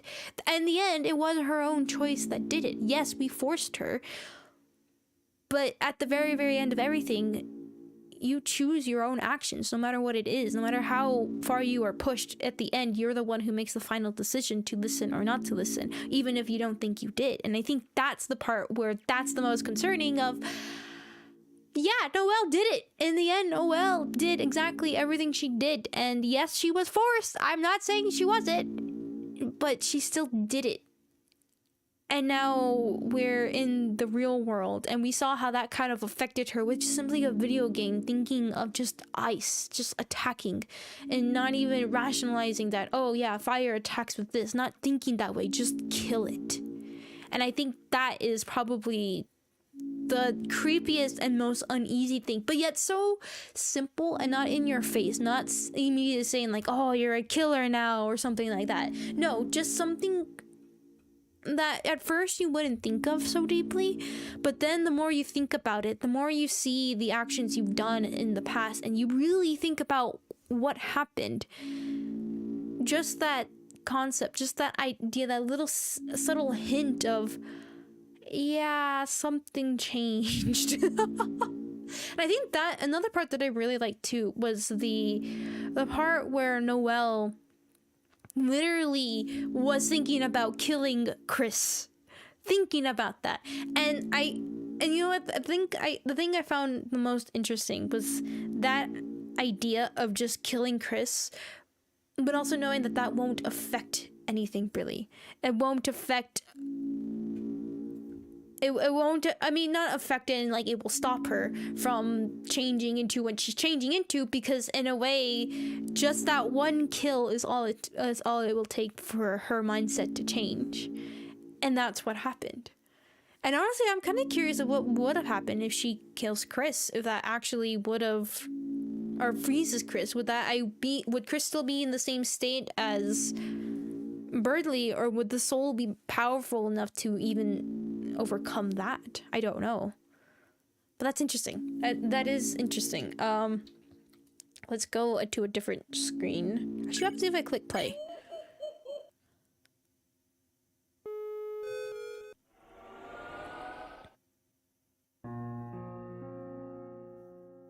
Okay, so it just takes you there. Okay, I will close the game and we'll just talk for a bit about it. This ended quicker than I thought it did. I honestly thought Spam Town was going to take me a bit longer to beat. Didn't think I'd beat him on my second try. That is one of those bosses where at first fighting him, I have no hope. I'm literally there like, okay, I need to start getting an understanding of what's going to be happening and get creeped out by it all. But also, at the same time, it's like, it's like, I will try my best even though I mess it up to begin with. We will keep going. It's kind of like what I do in Dead Space. We live with my mistakes. At least in this game, it's not too terrible punishing. Not yet, at least. But I honestly, I'm glad that we were able to beat Spamton pretty quickly. I was a bit afraid that we'd be there for quite a long time. And Spamton's another interesting character. That, once again, it changing, doing a different route, and he becomes the final boss instead of Queen. And actually becomes important in that way. Is interesting. Is very interesting. And even now, knowing kind of what Ralsei said about the roaring happening and what would happen, and Spamton going along and trying to do exactly what well, maybe, I don't know, he wanted to kill me and did want my soul, so probably yes, start the roaring to happen.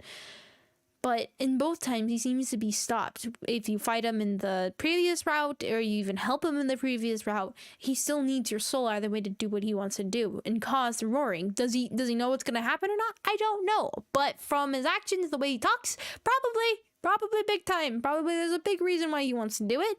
And who knows, maybe it might actually be a good thing. Because he did seem to be against me, but then also seemed to want to help me in murdering everybody. That is an interesting thing. So you posted the thing. I'm just gonna quickly go see what it is. And by doing the genocide route, you become what the monster spectre versus human. Yeah, I guess that's what Undertale is, and that genocide route is about that. And of course, there's more. It seems to be there is more layers about it. But hold on, let me watch this real quick.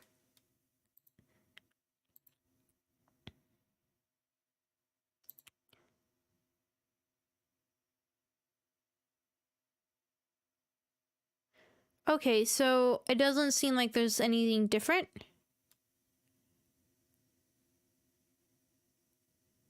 Okay, so yeah. There's nothing different. Yeah, okay. So I guess the choice you made there didn't matter. The dialogue was still the same. Okay. Well, that's good to know. Thank you, by the way. I appreciate that.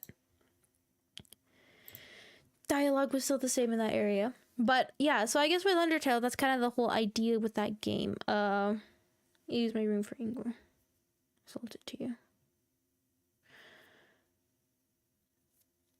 Is with Undertale, it was simply that. I mean, I guess if you look at it from just like not too detailed, just a broad view of it, it is that you become a true monster compared to what they are. If you're a monster, what does that make them? Or if they're monsters, what does that make you?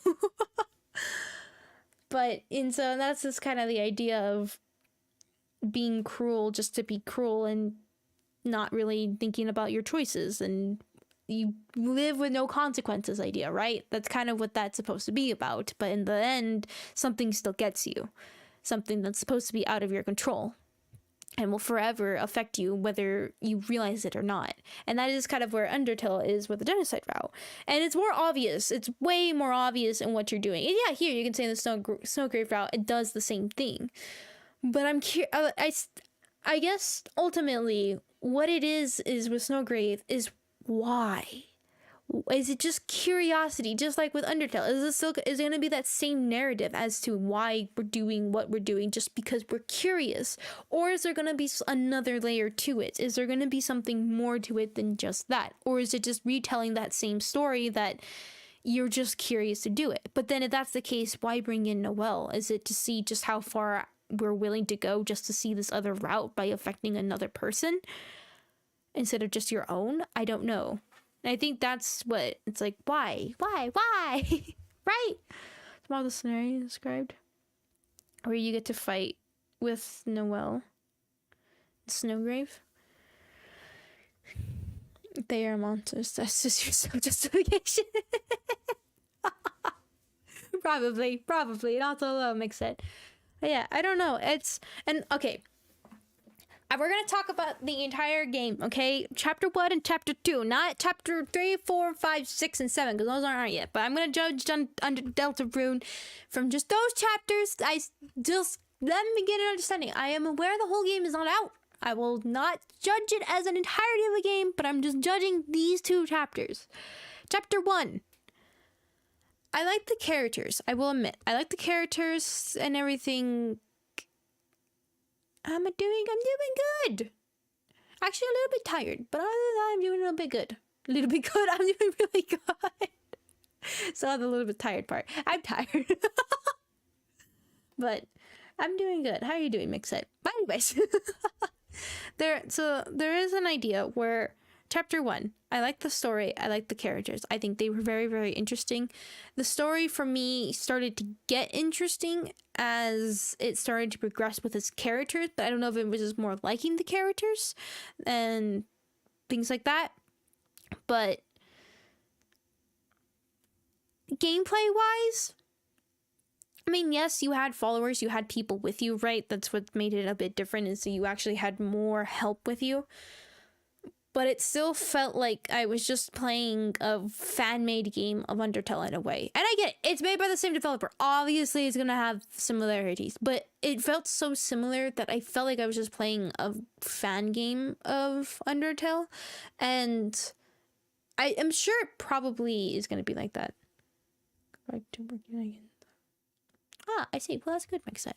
But that's just kind of where with chapter 1, I was intrigued, but it really didn't just make the game for me. Did I lose YouTube or something? Uh-oh. Something happened?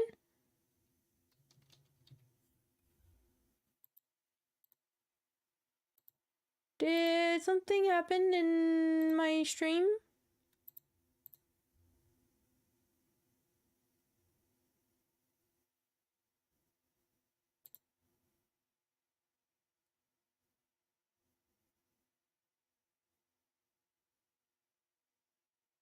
No. No, it seems to be fine. No. Okay, I can see that.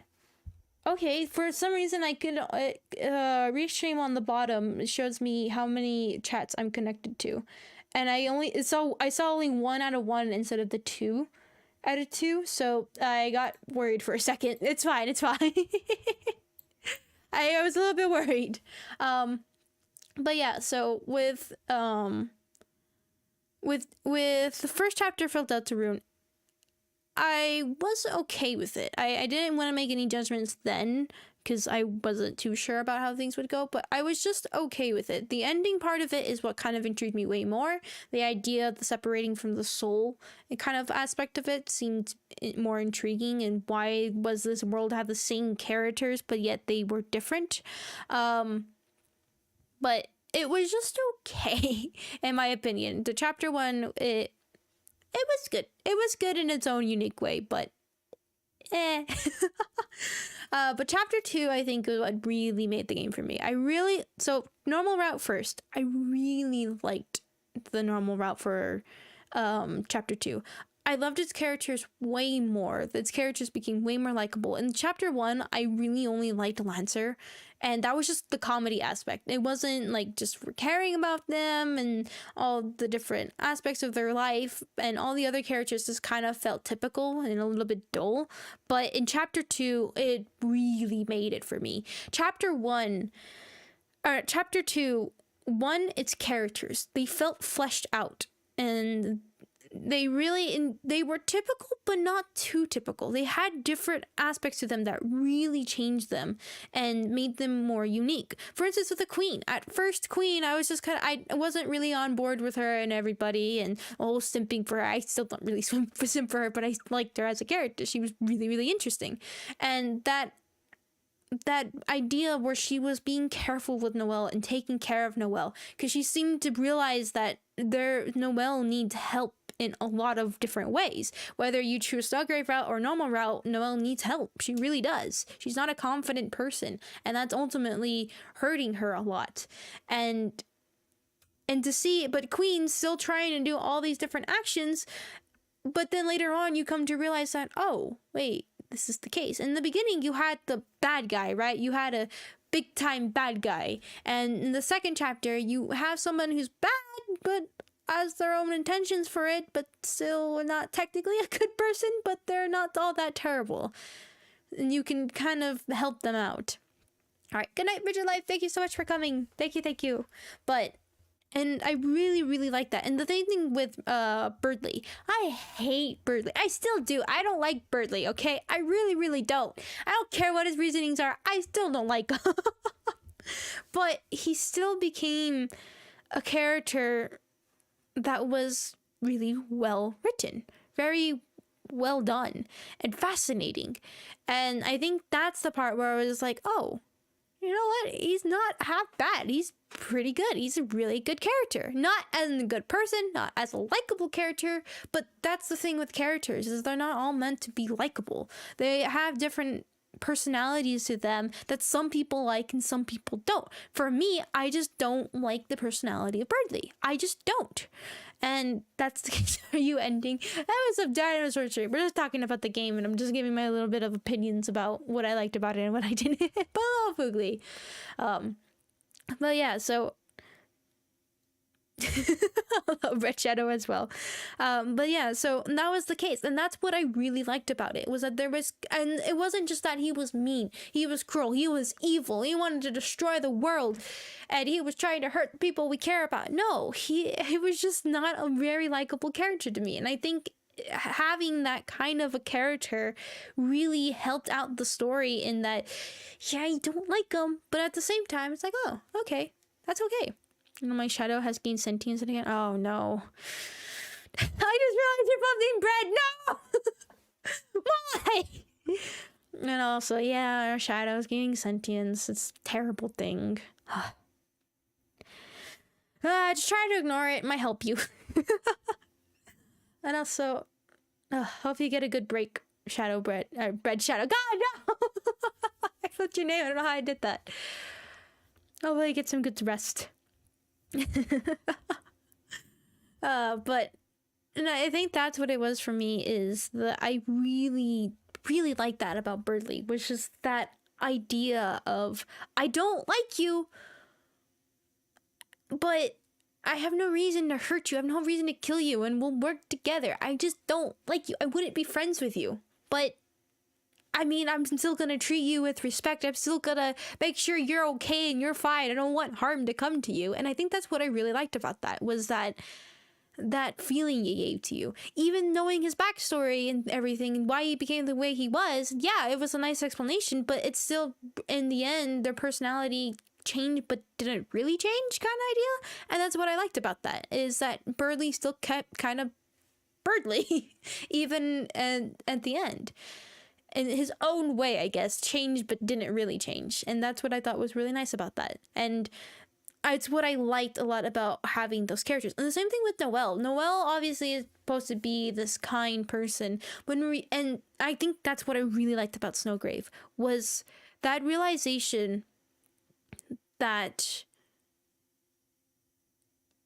how do I say it? Noelle isn't exactly a good person. There's no real good person. In real life, that's the case.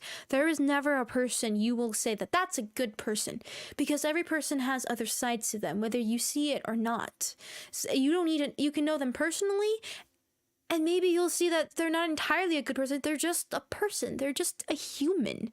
And no human is good in every way. They have their own faults, their own ways that they think. And whether they speak it out loud, whether you will ever see that or not, it's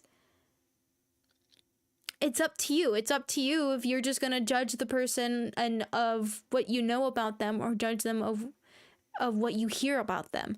And I think that's the part with Noelle, is that Noelle is supposed to be, oh, this poor sweetheart kind of character, and she's so shy. But there's layers to it, right? There's layers to this character. There's something going on with her mom. It seems to be she's pushed by her. Her dad was her own comfort. Her dad is probably dying. She's most likely probably aware of it. She misses her father deeply. She probably doesn't care for her mother. She's very insecure about herself.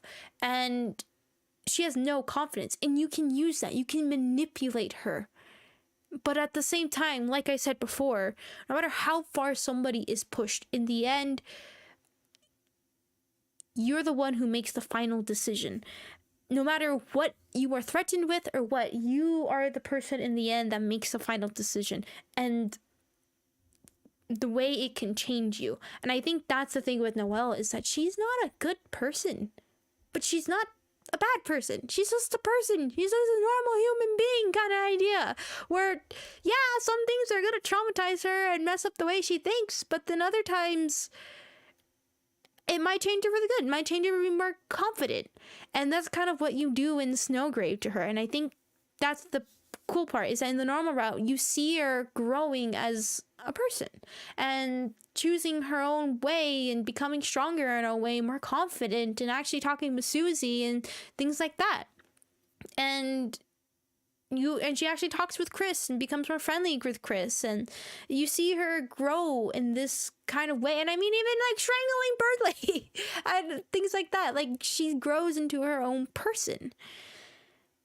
And then you have the Snowgrave route where she still does grow. If that's something I noticed and I thought was strange, is that her interactions with Susie were the same. We didn't get to really see it, but what was kind of insinuated, things did seem to happen the same way. Maybe some things were slightly altered, but even though we didn't get to see it, it still seemed to end the same way. She was still questioning about the tail. Her and Susie seemed to have a good time, telling her it was a dream and things like that. I really wish she knew what really happened, that it was real. That dialogue between the two of them seemed to be very, very similar, other than the fact that Susie still thought that Noelle was scared of her. But that still happened, and that makes me realize that yes, Noelle did all these things as well, but she still grew as a person. She still became confident enough. She still became Noelle, but just the way she got to that path was, or that ending, I guess, for now, is different. The pathway to that was completely different, but it still made her confident. And will that have consequences later on? I don't know. And that's what I think it is. What it means, yeah, what you're saying with Noelle to get stronger, that's probably what it means, is Noelle does get stronger. Either route, she gets stronger in her own way, but they're just slightly, I say, but probably majorly different. And I think that part is the intriguing part about that, is she's still like that. Should actually start a video essay channel. Why? When I can just see the end of the stream. Look, we saw the story bits, we saw everything. I will use this time as necessary. But I think for me, I don't know, I also like to talk about the games and my own thoughts about it and see how those change later on and kind of give my own 2 cents what I think. Because I don't know, it's kind of the part experience, right? Watching somebody else play it, and yeah, that's what they're out there. Basically, yes. I hit the microphone, I'm sorry. But yeah, so, and I think that's what I really liked about with Noelle, is that you have those 2 sides that you get to see, and it's just your actions influence them. But in the end, it's still her choice. I can't stress that enough, is that it's her choice in the end to listen to you or not. And I think that's ultimately like, oh, okay, that's interesting. And I think that's what I really liked about it in Snowgrave, was that idea, realization of, oh, I kind of helped her go that way.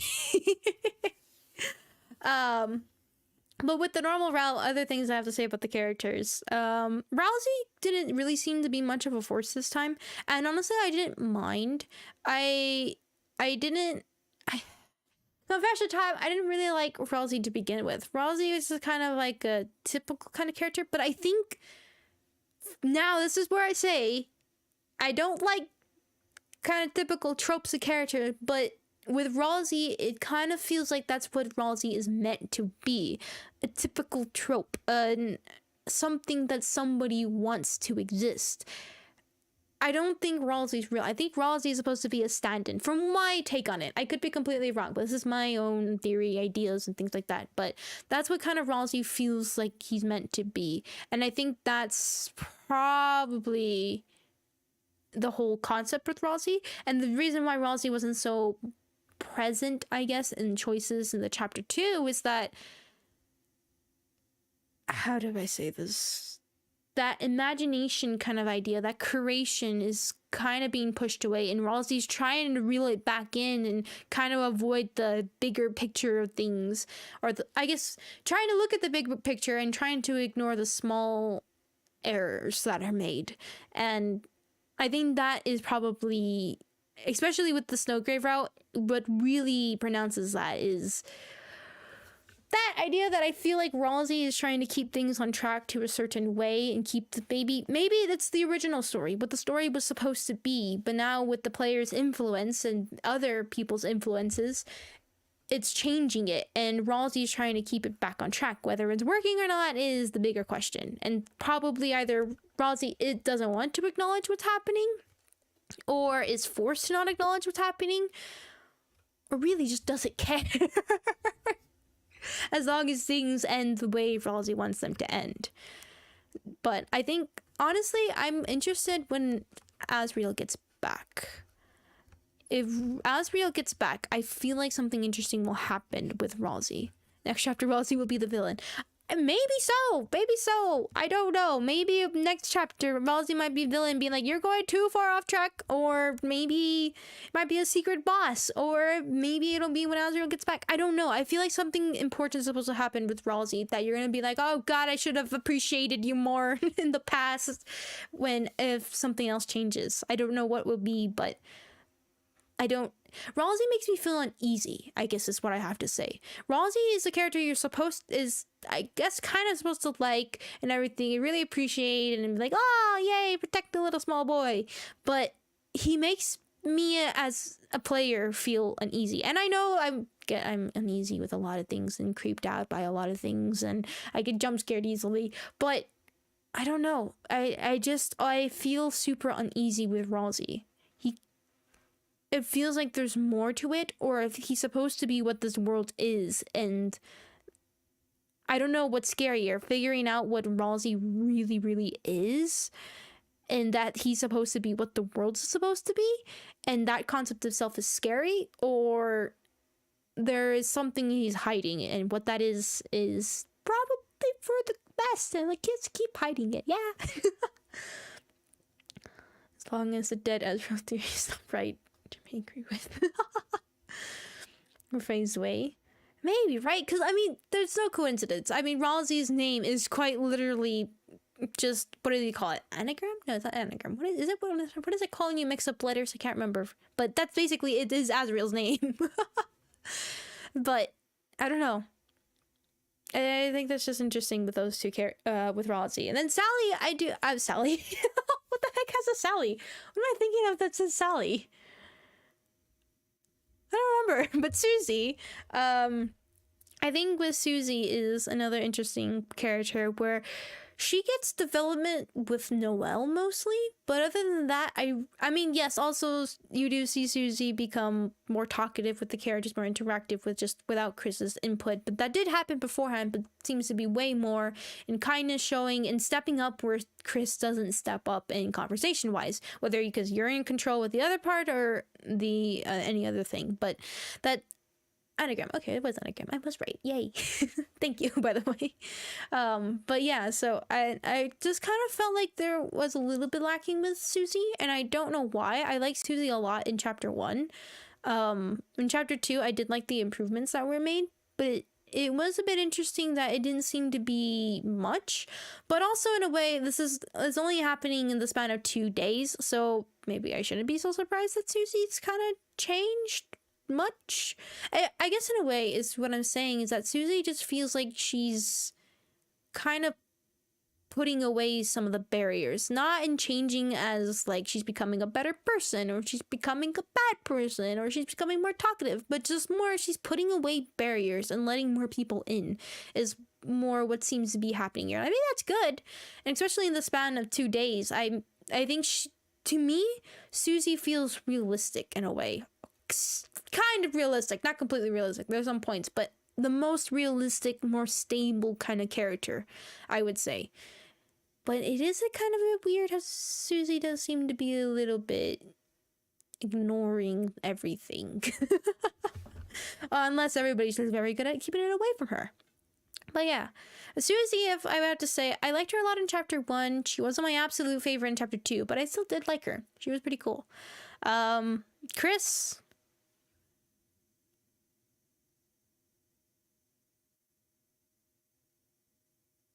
Yeah, I don't think we have much to say about that character, do we? I don't know with Chris. I feel like, to me, what Chris is what I go back to saying. A person isn't truly a good person or a bad person. Like I said, they have their own individual qualities that some people can view good, some people can view bad, or some people just don't know the other side. And I think that's kind of what Chris is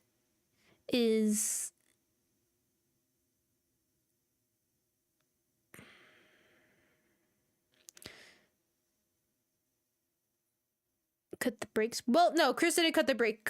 Chris slashed the tires. Now, if Chris cut the brakes, then that would be very terrifying, and the idea that he was probably trying to kill his mom. But no, you just slashed the tires, so that means you can't just move. God, don't think that way.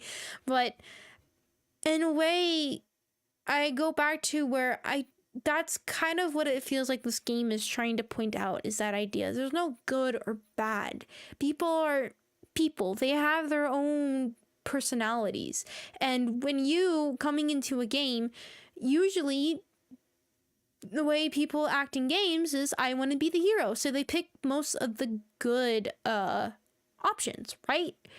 But sometimes, if you really think about it, if you were put in that situation, obviously your choices would be a lot more different, because you would have the same history as that character. You would be a different person from the person you are now. The environment around you changes you, but doesn't change your core personality. But it does change the way you would think at times. And I think that's where it is here, where you're playing the game and either your first option is to kill everything or to be the best person ever.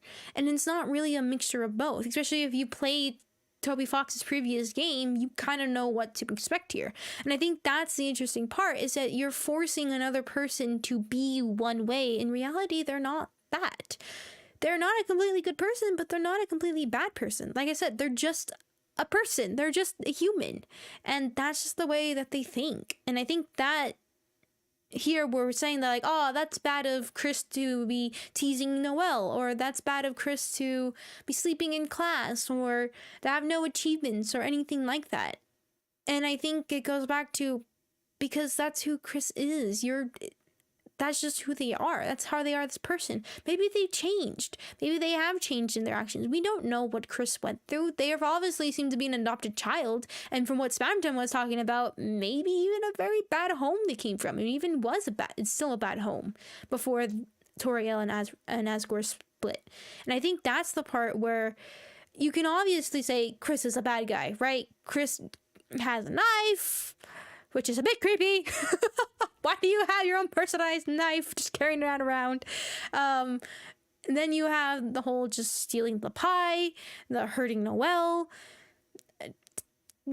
and slashing the tires and things like that, and seem to be trying to cause harm for people here and there, but not detrimental harm completely. At least not until the end of chapter 2, but then we'll see what happens with that. And that just seems to be who Chris is. That's just who they are. And we're just assuming that they should be this way and things like that. But I don't know. I think, to me, Chris is upset, right? Let's say if somebody, you're just living your life. I don't know, let's just say you're just chilling wherever you are right now. Somebody comes into your room or wherever you are and says, you need to do this, you need to do this thing, you need to help people do this, or you need to go out and talk to all these different people, you need to do all these different things that you've never done before. How would you feel? How would you honestly feel? And you're not allowed to say no. You are being forced to move to do it. You are quite literally losing control of everything. Everything you knew in your own life, you lose it in an instant. Nobody's gonna like that. And I think that's kind of the point here, is Chris is upset, visibly, completely upset with it. But for some reason, they're sticking with the soul, even though they can yank it out. Either they're dying without it, or they have something planned. And I think that's the case with Chris, is that they're not a bad person completely. They're not a good person. They're just a person, but take them to the extreme and we'll see what ends up happening. I have a knife. I mean, I have a knife too. I have a little switch knife, but I mean, kind of idea that, you know, I like to just hold it around, stab the floor, just carry it around with me everywhere. Definitely not gonna threaten everybody. I don't know. Ah, Yuri, yes. I might be traumatized by Yuri. I might be. Have a knife in their house for food. Yeah, I mean, but, you know, your own personalized knife kind of idea. Which I have too, I guess. But to carry it around and be like, woo, I use it all the time. That is concerning. But yeah, so down the tree. I think that's probably what's, I think, very, very interesting with Chris, is that idea and that concept. And like I said, you can think about the idea that Chris is bad. What they're doing seems to be terrible, probably putting everybody in danger. But you haven't really thought about it then. You haven't really thought about what if you were literally in that situation. And yeah, a lot of people will say, well, of course I wouldn't put other people in harm, but you don't really know unless you're there. I mean, it's the kind of idea that, let's say somebody were to break into your home. You have all these things planned, but until it really happens, things change. Things really do change. Your instincts are not usually what you think they will be. I don't know. That's just my idea with Chris. What other character do I have to talk about? Spamton! Alright. I know I talked about very little about with Jebble and Spamton. Jebble. Yes, we saw the whole thing with Spamton, but you're not stopped the floor. It's a normal thing. Don't worry. I like Jebble, and I don't know it's because Jebble... Okay, with me, what I think was Spamton idea is they seem to be puppeteered by somebody else, right? They, from their original dialogue, not Snowgrave, but when we fought them last time in the normal route, his conversation there seemed to be like he was being pulled by strings by somebody else behind the scenes. Who was it? We don't know. And addressing Chris, saying that you're going through the same thing. And that does definitely seem to be the case. Now, are there full actions in that way, or why? Why did they purposely pulled themselves into a body that was being pulled by somebody else? They did that, from what I can remember, and they did it by themselves in the Snowgrave route. They still did it. I think that part is why. Why exactly is Fatum being the way they are? But they're obviously seem to be a very important character in trying to change the world, change different things, and just things like that. Jebble is interesting to me in the idea that they don't seem to be so clean cut. I mean, yeah, don't get me wrong, Fatum is not. I'm sure there's a lot more layers to it. But also, goodbye, Hopsicle, Bread Slice. Thank you so much for coming. Thank you. But Jebble seems to be more not so clear cut with what they are, who they are, and what their role is.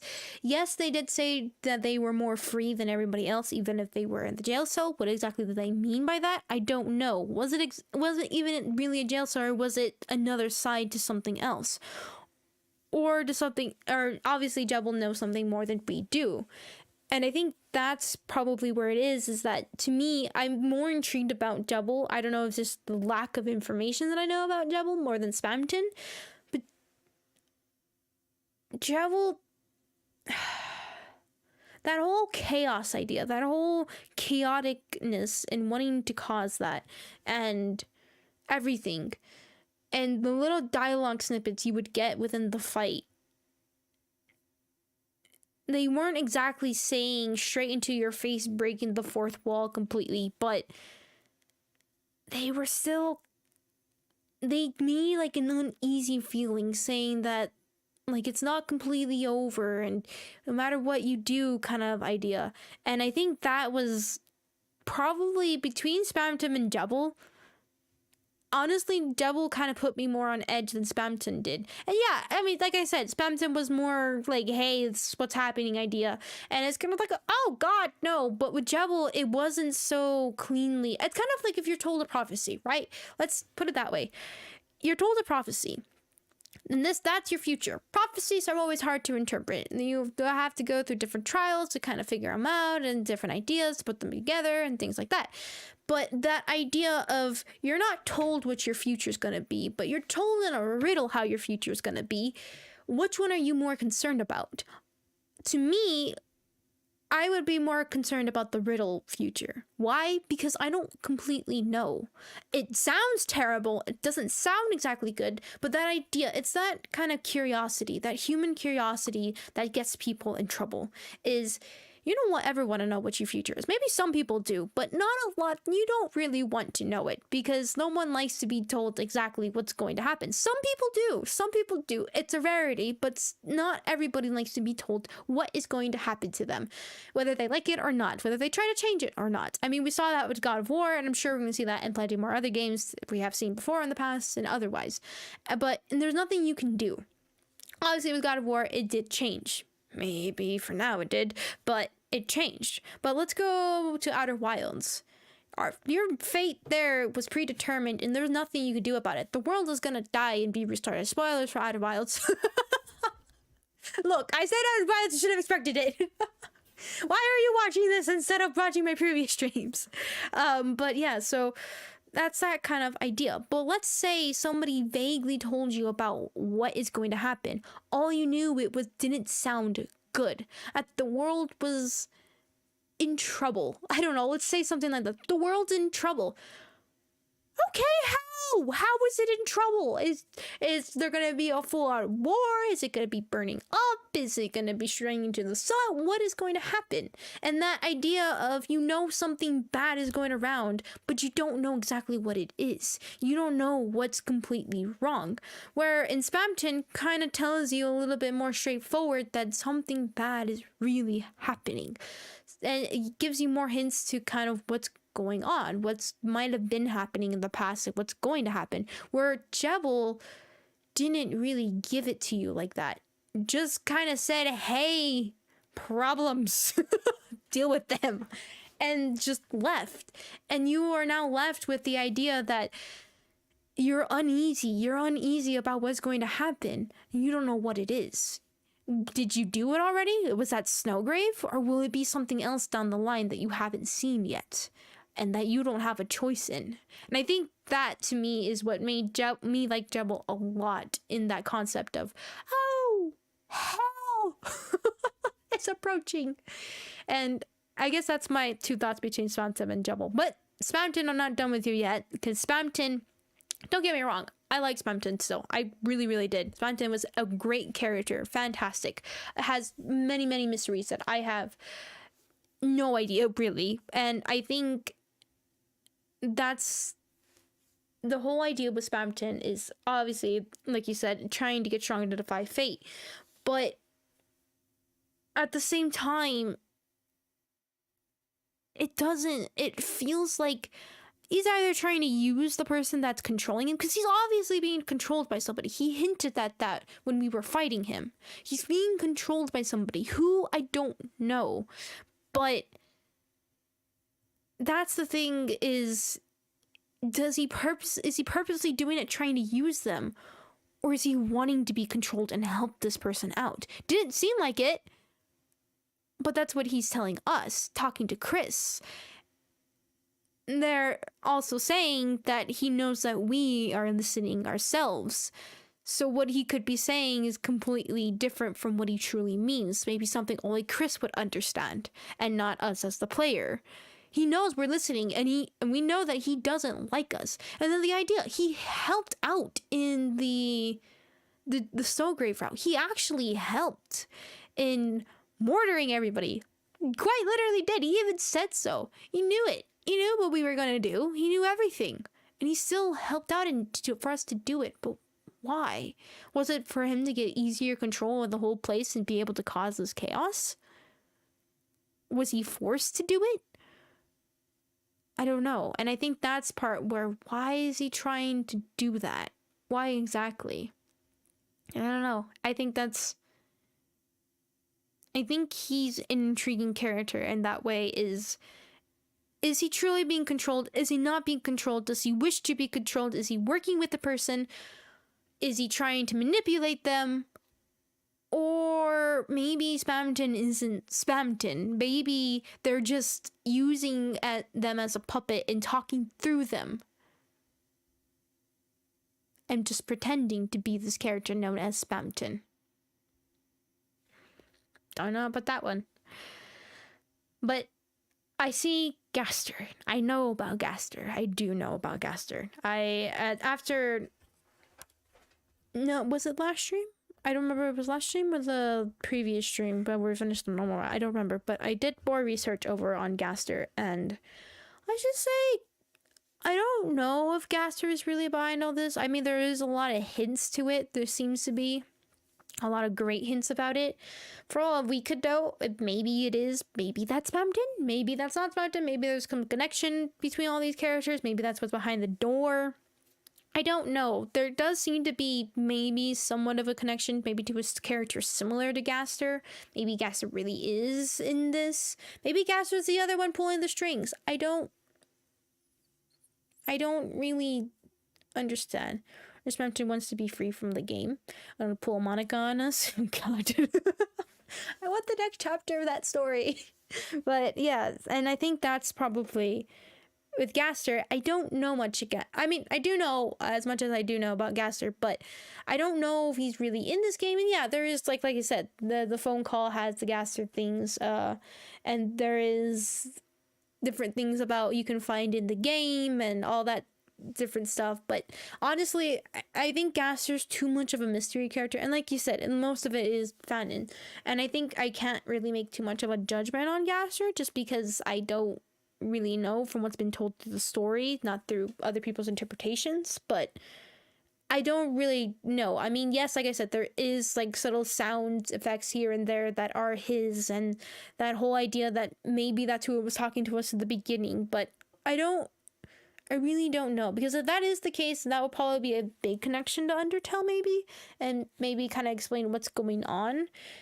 But also, in a way, I kind of feel like this game doesn't... At first, when I was first playing the game, I thought that maybe this was kind of like a prequel idea, where later on, some way will change them into that, or maybe it's just a parallel universe, since it's the same characters, right? They're the same characters, and yet they're all different in their own ways. They have almost no connection besides some relationships, but that's it to Undertale. And... at first, I thought that maybe this was some kind of connection between the two games. But also, the more and more playing it and thinking about it, it kind of doesn't feel like it in a way. It doesn't feel like there's supposed to be a connection. We're almost using that against us in a way as players of the game, trying to think that maybe this is connection to Undertale, since we knew Undertale. A lot of Toby Fox knows that a lot of people who are playing Deltarune are most likely seeing gameplay of Undertale, know of Undertale, or playing Undertale themselves.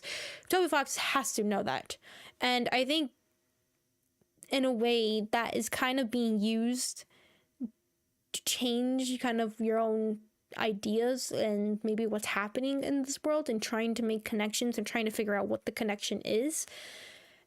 And I don't know in what way that would affect kind of the story, but it kind of feels like that's, I don't know, I'm just thinking of my own self with making a story, just trying to use past ideas, and because obviously it's just comparisons, right? I mean, I've compared Deltarune and Undertale multiple times, gameplay wise and characters and everything like that, and there's always going to be connections made and wanting to make connections and comparing the two. And I think this game is supposed to be in a way to a trick. Yeah, I feel like it's supposed to be a trick to something more. Now, what else could that be? I don't know. Maybe there will be a connection between the two.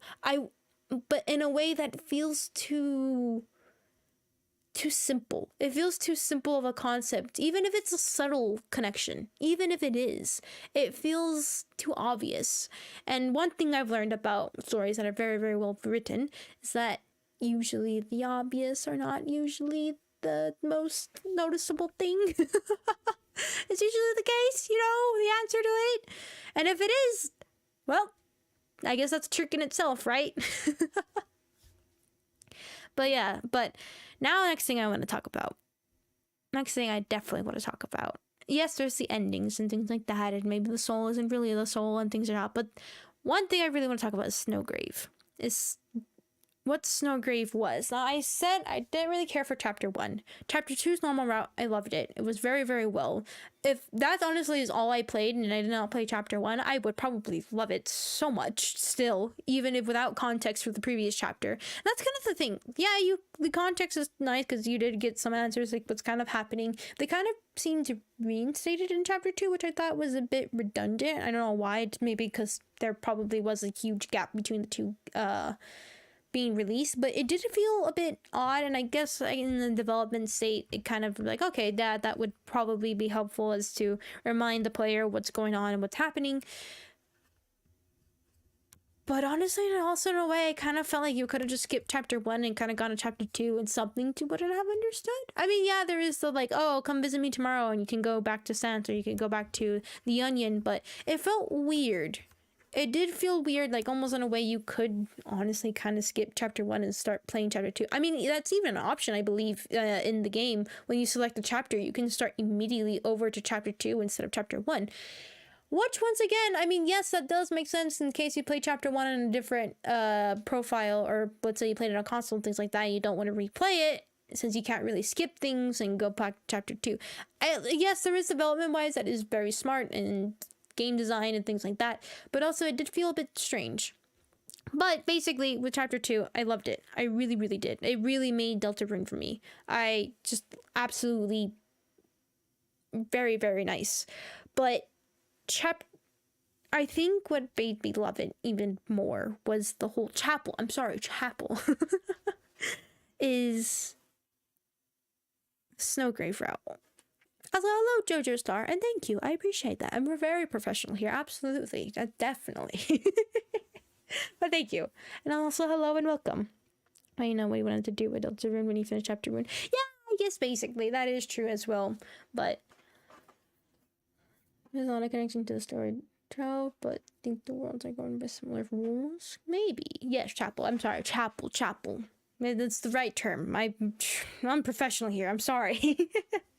But with Snowgrave, I think what I really liked about Snowgrave was, like I mentioned before, I liked that it was different. And I'm making comparisons because I can only compare. But I liked that it was different compared to the Genocide route in Undertale. It was completely different. You had this... How do I say? You had this Undertale where you were a monster, right? Absolutely. Shh, silence. Just think about it. You had this idea where you were the monster, right? You were truly the monster there. Yes, they were monsters, but in reality, what we think of a monster, that's what you really were. You were not a human. Unless you were a human, then God, humans are terrible creatures. Absolutely terrible. And I think that was that whole kind of idea, is that, as somebody had said beforehand, you became what they expected of you. And that was the whole point of Genocide. That was the whole killing around, mass murdering idea, and just not really thinking about your consequences, and then it's just a challenge, and then it becomes a struggle, and you just get annoyed, and you just want to murder them, right? That's all you can think about. And thinking that you won't have any consequences even after you beat Sans. Like, I got this, I'm good. And even if you feel terrible, you still do it. You still continue on through it because you want to see it. And that's the whole idea of what Undertale is trying to teach you, is to remind you that you're doing this because you're curious. And they say it even in the pacifist and the normal route. I believe Flowey does, saying that you're doing it because you're curious. He did the same thing. He was curious and he did it.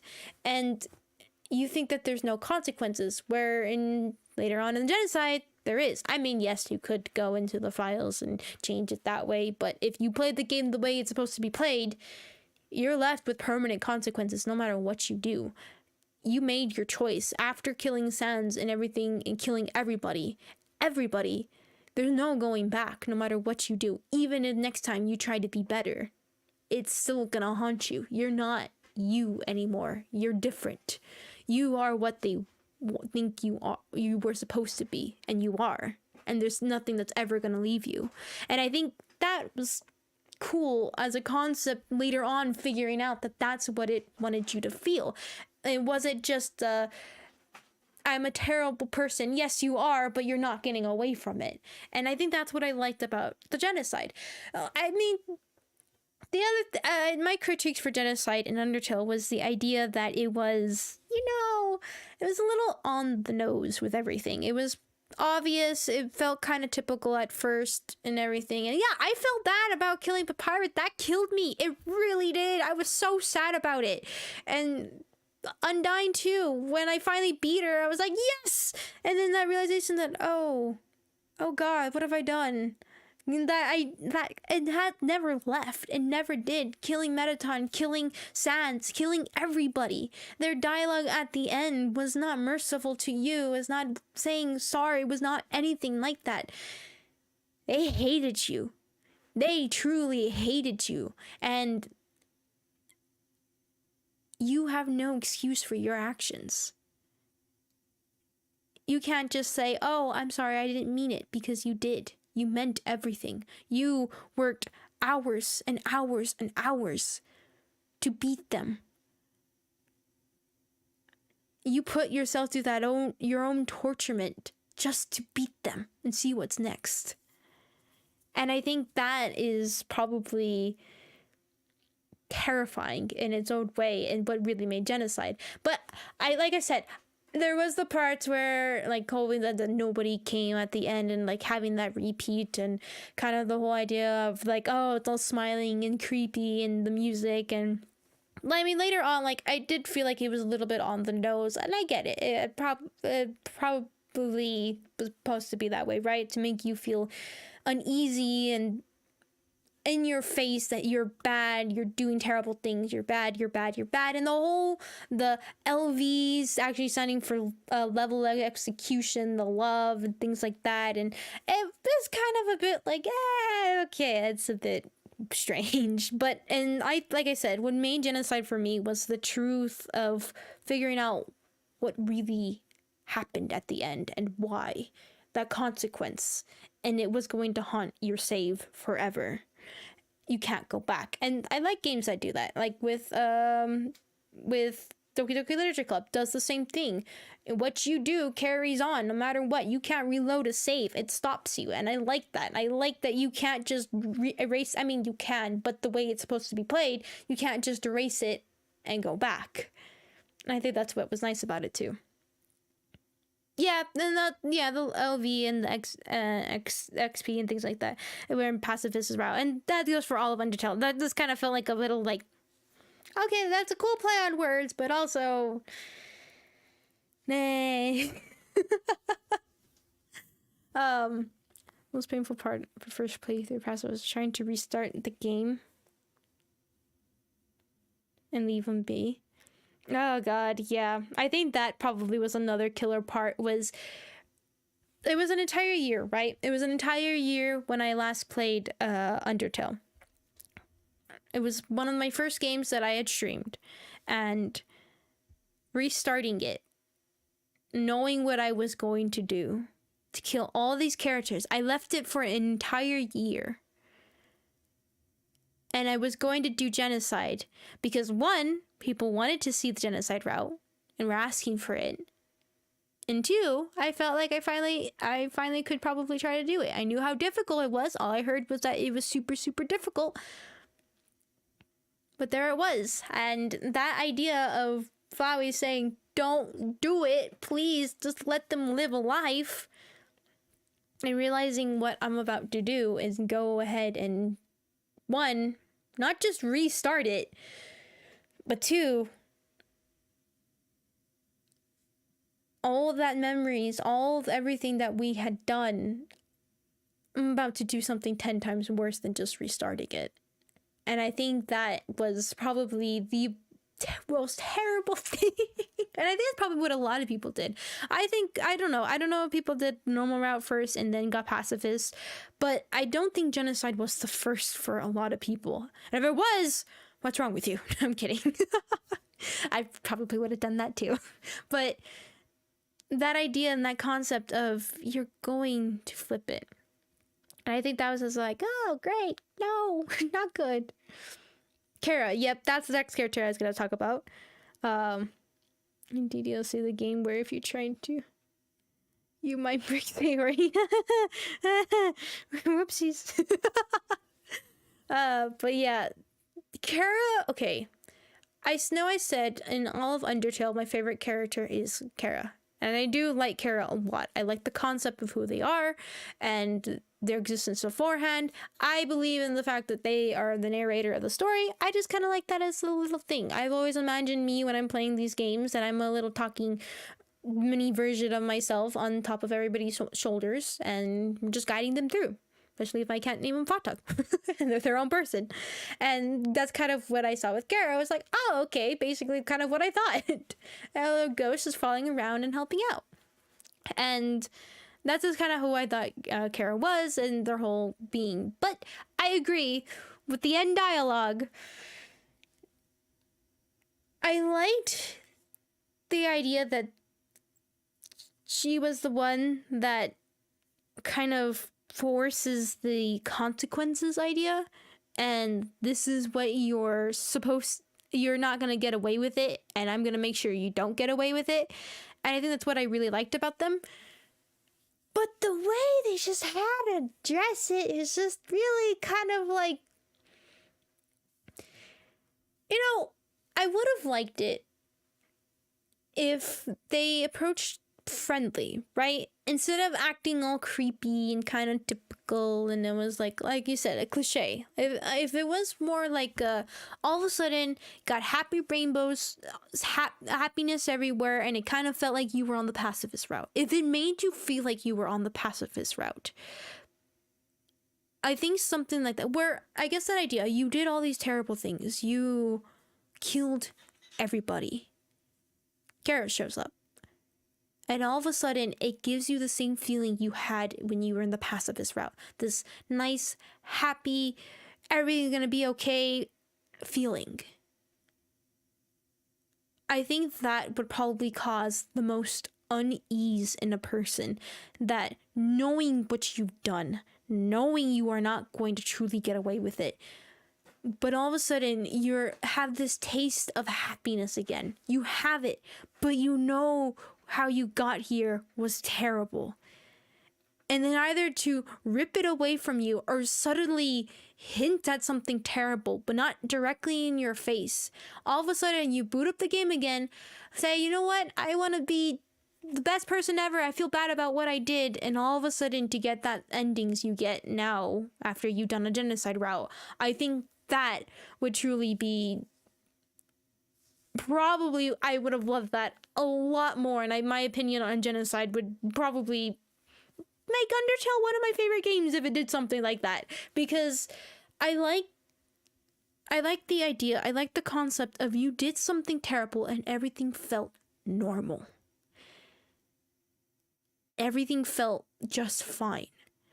But you know what you've done and it's stuck in your head forever. Kind of the idea with what Snowgrave did here, kind of at the ending, where everything felt kind of fine. Some things were here off, especially for Noelle, I guess. Especially for Noelle. After everything she's done, she wakes up in this world, thinks everything's normal, but she can't forget what she's done. And that is going to haunt her. And I think that kind of concept is more terrifying than just, I'm gonna steal everything from you idea. And I think that's probably like a, okay, interesting.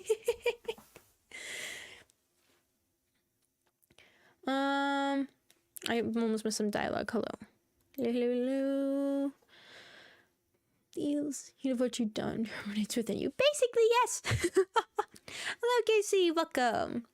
Probably has no social skill. Gee, isn't that unexpected? Opportunity to delete the world. And yeah, I guess that was the kind of idea, but in a way, from what I saw with Kara, was that they didn't want any of this. To them, that was their family. This is who they grew up with. This is who they really cared about. And they're just stuck watching you do everything. I don't believe, to me, I don't see Kara as they want to kill everything. They want to mortar everything. No, I don't believe that's the case. And I think it's more of Kara's just kind of stuck, just like with Frisk, right? It's kind of stuck being forced by the player to do all these things. And the more and more everything grows, I feel like that's more affecting Kara than it does with Frisk. Why do I believe it that way? Just because with Frisk, they're kind of almost like an empty shell. Sure, you can say they have their own personality, but for me, Frisk felt like more of an empty shell for you to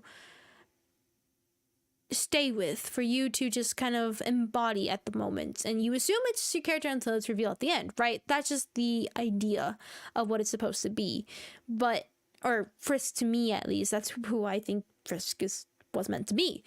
And with Kara, I felt like they were more affected than everything else. Everything else around them, they were affected by your actions and your choices. And maybe that's what happened at the end. For what I think happened is, or how I interpret things to happen, is that yes, all of a sudden Frisk started moving on their own, right? At the very, very end, they just started moving. And the dialogue changes from when it's you to it's me. And I think it's Kara quite literally being quite upset at what you've done. Because they're stuck there sitting you, watching you mortar everybody they've ever cared about. And I can't even begin to comprehend what that feels like. And for that to happen, of course you're going to be upset. Of course you're going to be angry. You're feeling all of these emotions. You're basically being force-fed this LV, this XP, and everything. You're forcefully being fed this and forced to change into this. At the very end, they've lost everybody they've ever cared about. All that's left is Flowey. They're upset. Either it's Frisk or it's Kara. You can interpret it however one you want to, but they finished the job, so you don't get the satisfaction of finishing it yourself. They are done with this dialogue. They are tired of it all. And they want to take everything away from you that's possible, because you destroyed it. You destroyed everything they ever cared about. So they're going to destroy everything that you seem to care about, and the only thing they can touch. And that's why I see that they erased the world as a way to, you can't hurt them anymore. You can no longer go back and hurt them. I don't want you to hurt them. I want to hurt you and take away everything that you've done here so you can never touch them again. That's how I interpret that. And the reason why they say, okay, give me your soul then, is that idea to haunt you with your actions. That, you know what? It's not enough. You're gonna keep pestering me to keep doing this over and over. Fine. And I'll force it in your face to feel like this. And that's kind of how I interpret it with Kara. And that's the ideas that I assume that's why they did what they were doing. And to doing their dirty work for you. And that's like I said, that's how I like Kara as a character. And that's how I interpret Kara. Who knows? Maybe Kara is actually, like I said, Kara to me is like Chris in the idea that they're bad in their own ways. Azriel mentioned it. They weren't a good person. They weren't. But that doesn't mean they were a bad person, that they were evil. And that's kind of how I saw it, especially when you think about it as to why they wanted to break the barriers. They kind of wanted to get revenge. And what did they do at the end of the genocide? They were getting the revenge on you. You as the player, and to hurt you the only way they knew how to hurt you. They can't physically harm you, but they can emotionally. And that's just how I interpret it with that. So talking about the genocide route, let's move over to the Snowgrave route. And that one, what I want to talk about is I liked the way that how I said beforehand was that it wasn't exactly in your face with everything. Sure, you can completely miss how to do this. You really, really can. And I think that's what I like. It wasn't so straightforward like genocide was. You could have done it accidentally. And I think that's how it's kind of supposed to be found, right? It was supposed to be an accident. Somebody found it by accident or looked it into the code and cheated that way. But usually, as I think through a game developer's standpoint, a lot of actions you put are supposed to be found just through looking into the code and things like that. They're supposed to be found normal gameplay wise. At least that's how this was supposed to be found and how I imagine it being found. You accidentally kill somebody with the freeze attack and they're frozen in front of you. You've got two options. You can restart it, go back so you don't kill them accidentally, or you continue. And now you're curious of what happens if you freeze everybody. And every now and then you'll find something where a dialogue like, oh yeah, I should say with Noelle, or start, yeah, I like Noelle a lot. We're more than just friends. Get a ring. Yeah, get it. Get it. I'm curious to see what happens if they get it. How are they gonna get? We don't have the money for it. How is Noelle gonna get this ring? Gets the ring. Person's dead. Continues on. Finds Birdly. Sees a new skill. Hey, you know what? I'm curious what this does. That kind of idea, the way the game's route is found, it wasn't in your face of like, I need to kill everything. No, it was found accidentally. That idea of all of a sudden you see them frozen in front of you, it's different. And you thinking and making the choice of, I want to find everything and freeze it. Because just like Undertale, just like the genocide route, maybe that's what this is.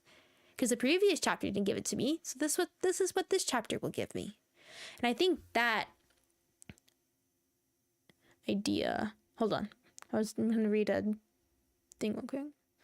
Was just an inherently diabolic and self-centered person hell-bent on killing whoever she could just to resonate with Insync and took over to continue doing their thing.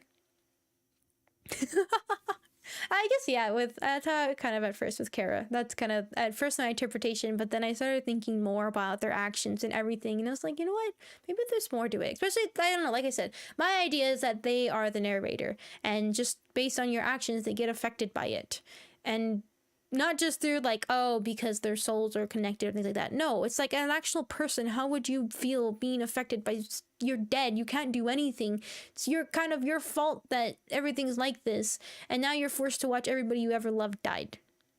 Yeah, I started thinking that way. But anyways, back to the Snowgrave route. And that kind of concept of curiosity again, curious to see what would happen, and all of a sudden you start thinking about it, that you're forcing another person to do these actions. But then I go back to what I said, is you're forcing them, but not completely, because Noelle is the one who picks and chooses at the end. They are the one who makes the ultimate choice to follow through. They could not. They really could not make the choice. They could say, no, I'm absolutely not going to do that. Yes, they are a fragile person. They are somebody who has no confidence. Yes, they have all of these attributes. But no matter what, it is still your choice at the very end of everything. It is your choice. When people say, I had no choice, that's not true. You did. But in your head, all you can think was that you had no choice. You only had one. And I think that's the whole idea, was that, yes, you forced Noelle to do that, but the idea that, in a way, Noelle kind of had it in her. She just needed a little bit of a push. And you were that push. And why? Why? Why ultimately did you do this? Was it curiosity again? And that's where I say, is it going to be the same thing that happened in the genocide route with Undertale? Is it the same kind of story where you were just curious to see it? Or is this really not going to have an effect? Is this going to be a different story to where no matter what you do, this is the ending you're going to get? And is that more terrifying than the idea that you could have had a choice? I don't know. And I think that's, if that's what Snowgrave ended up turning into, where there's subtle hints of characters being changed. I don't know, maybe sometimes won't see a character anymore. Maybe Noelle will actually go crazy. Maybe Noelle and Susie won't end up together. Maybe they will end together. Who knows? Maybe Noelle will completely change as the person. And there's these side effects that will happen. But in the end, let's say, I don't know, this is just a guess of what will happen, but let's just say it's most likely wrong, but let's just say you end up killing our, you know what, nothing actually happens. Life continues as normal. You can no longer control Chris anymore. Something carries you away and pulls you away from everything and destroys you. Absolutely destroys you, and the screen cuts black. And you are only left to assume that Chris will lead a normal life. And no matter what happens, that will always be the ending. No matter what you do. And I don't know if that's maybe it's just how you get to the path, or maybe that could be it. Maybe it could be a whole story of the concept of the words of the ends, or yeah, the ends justify the means. It doesn't matter how you get there, you will just always get this one ending no matter what. Some things might change, but there's only one choice. There's only one answer in the end, and there's nothing you can do about it to change it. Subtle changes, but you will never know. Will be the answer this time? Will it be different? Will it be the same? Is it a problem to cause or to make connections between the two? Because maybe it's something completely different in a way that the Snowgrave is trying to tell you. And I think that's probably what's curious. And yes, I'm trying to talk about all these different things happening and that you decided to kill. And yes, I did aid you, and you're this and you're that and you were nothing and all these things. But why in the end ultimately did you do the grave route? Why was it an option? If choices don't matter, why make an entire route to do? Why have it as an option? And why make it different besides what kind of happens in the overworld? There does seem to be consequences at some point with some characters. Will they just be back and nothing will happen? Will they never be seen again? Will it even matter because will you even see them in the next chapters? Or will it be just something subtle where you won't see them again? And you will never know what happens? I don't know. I don't know what exactly Snowgrave is going to be in that sense, but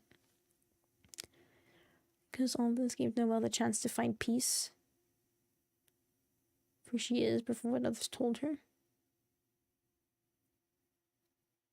Frozen movie gave her a bit of confidence. And at some point, decide how you get that ending.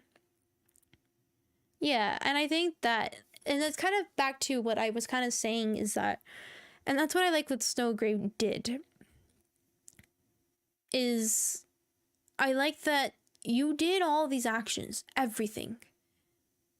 But when you got into the real world, the light world, nothing truly did change. Subtle things, yes, subtle things did change. We saw some conversations here and there, but it didn't really change. In that there was that one in myself where I felt like, oh, well, that's kind of boring.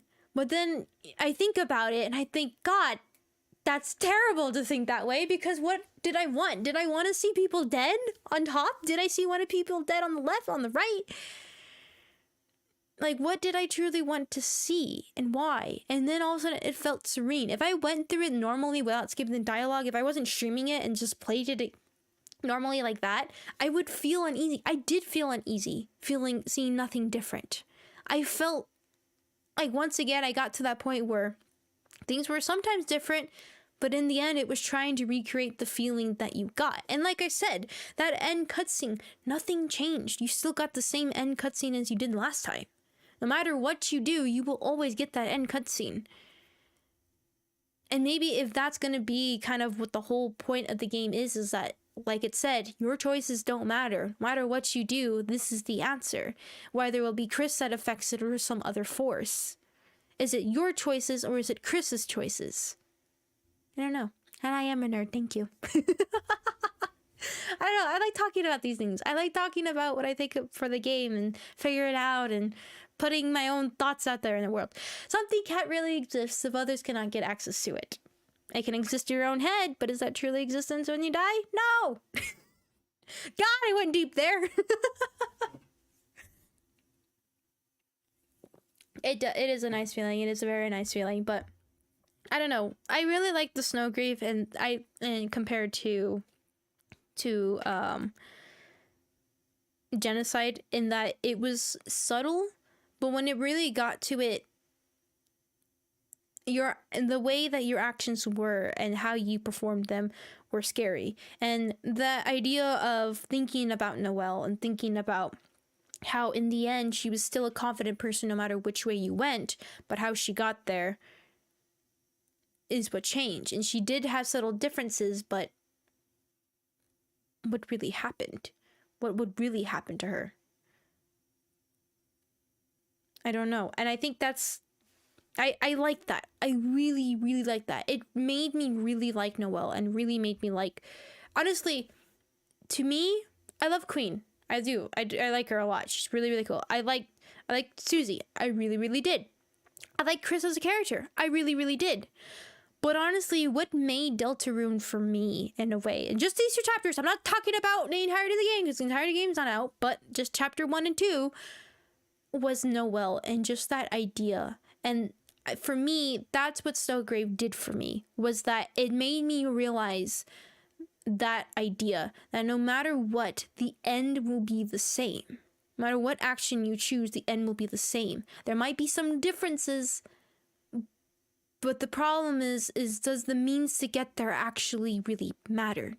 Does it? Does it truly matter? And that's what both, as playing the game, you realize that, where in the previous chapter, it was kind of there, but not completely. And here, same thing. You still got the end cutscene. And now with Noelle, she's confident, but how she got there is a different story. Will that affect her greatly, or will it not truly affect her? Or will you not see the effect of what you did?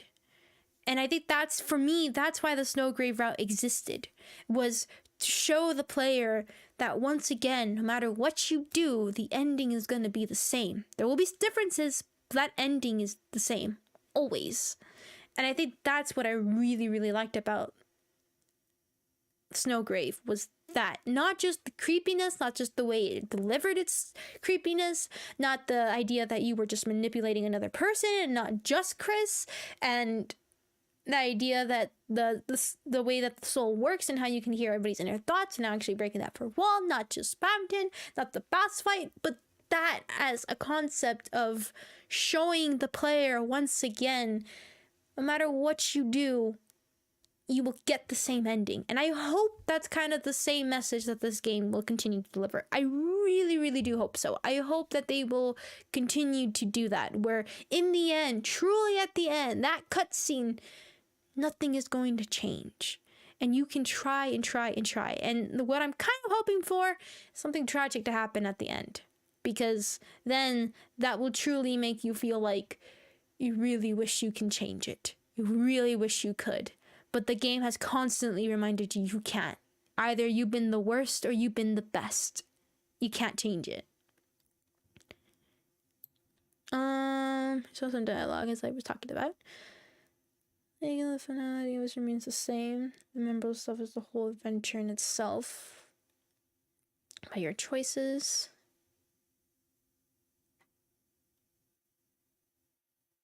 Game, Rosy. God, I didn't like Rosy.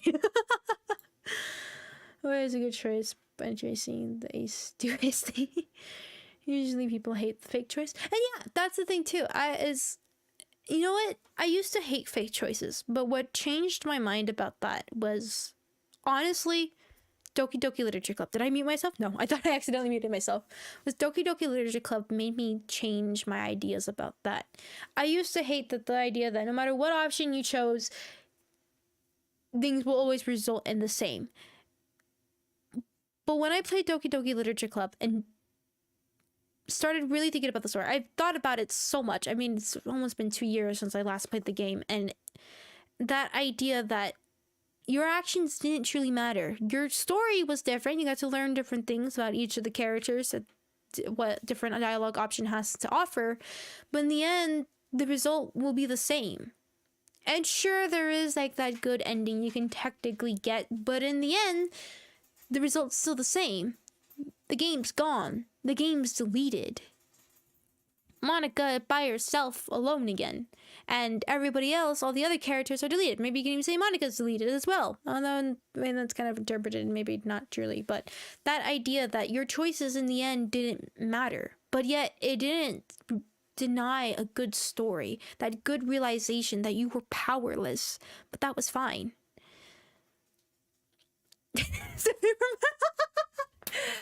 That was my true first sip. Oh no, well, I did play Lady Dimitrescu first. I mean, I did play Resident Evil first, so ooh, that's kind of a hard one. But to change my mind, it was Monica. But yeah, that idea that you truly felt powerless, but did it really change what the story was trying to say? What the universe you got to experience, the characters you got to experience, that unique experience that game gave you, the fact that you didn't have a true choice in it, did it really matter in the end? Because I feel like if you did have a choice in it, it would really kind of mess with the game itself, and what it was trying to do was that idea that you weren't in control, someone else was in control, and yeah, in the end you get control, but for what good? You never showed up. But things really have been better? Would they ever not? And that's surely the thing, right? Is that if you never open up the game, maybe things would have ended better. Maybe things would have went way better. But you just don't open the game. But who's going to do that? And that's what it really made me start changing my idea, that the idea of like, oh, your choices don't really matter, is not the point, really. If a game can give you a good story, a good narrative to make you feel powerless, but yet still make you care for everything, for the characters, for the story, for where they are and what is happening, and still deliver that even though you didn't have a choice in the matter, I think is just what honestly really changed my perspective in a game. Is that you don't need to have a choice to really feel like you're part of the game. You can feel like you're a part of the game without a choice. And if a game can deliver like that, then that's very well done written story. And that's kind of what happened with me. Question, she's locally clinically insane. She is clinically insane for good reasons, don't get me wrong, but who's not gonna simp for her?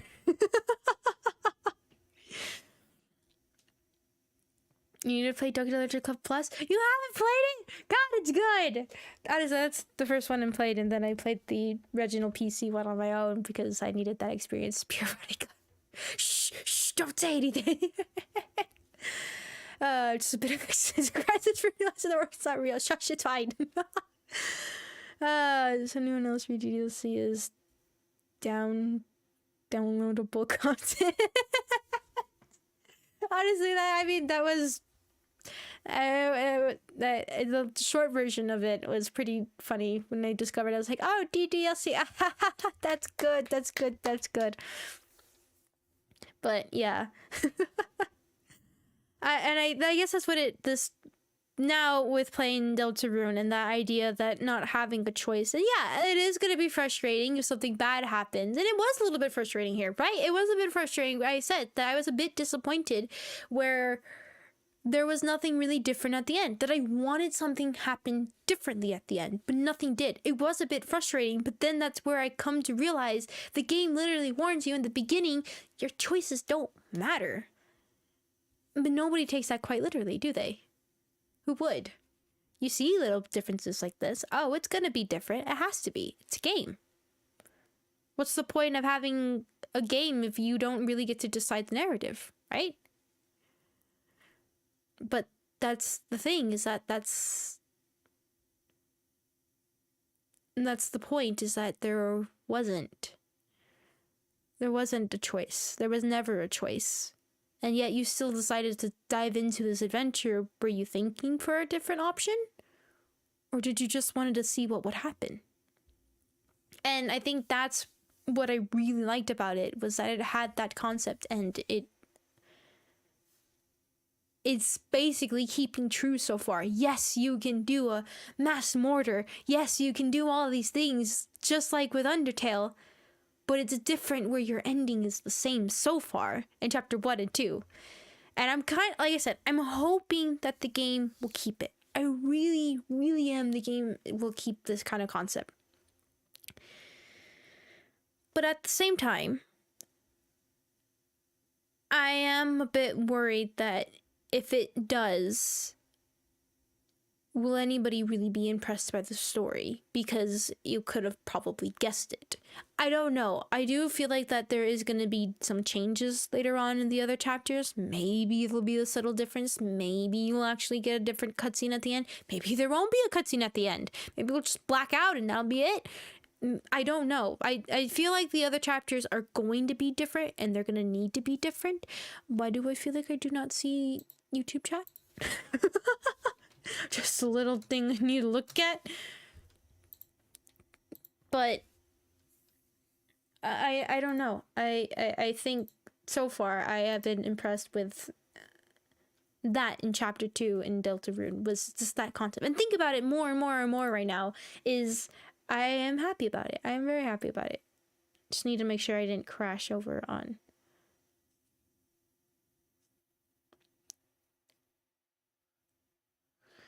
Yeah, for some reason I didn't get to see Casey's message. Dang it. I don't know why I didn't travel over to restream. Okay. Sorry. No, it's I thought I had missed the message and I did. It didn't travel over to restream. I'm sorry about that, Casey. I need to say goodbye. But yeah, so I need to separate these two so I can see both of them. So that doesn't happen again. Okay. But yeah, I think that's what it was for me is I really did like that. I saw somebody talk about another game. What happened? Yuminiki. Oh yeah, we played that game, right? That was the one that looked similar, or people were saying that Yuminiki, no, Amori took some references from Yuminiki, right? In like areas and things like that.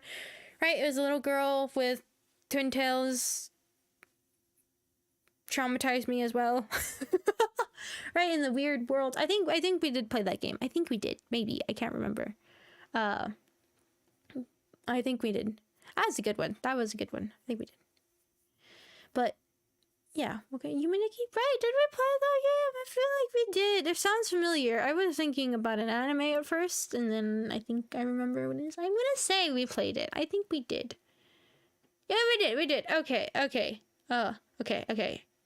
Doors, if you're excited. That was a good game too. I did like it. I liked it in its own way, kind of storytelling. But yeah, so is that all I have to say about Deltarune before we end this? Not good. I talked for a good hour. We made it good to the 3-hour mark. All right, good. Phew. That was so difficult. Ugh.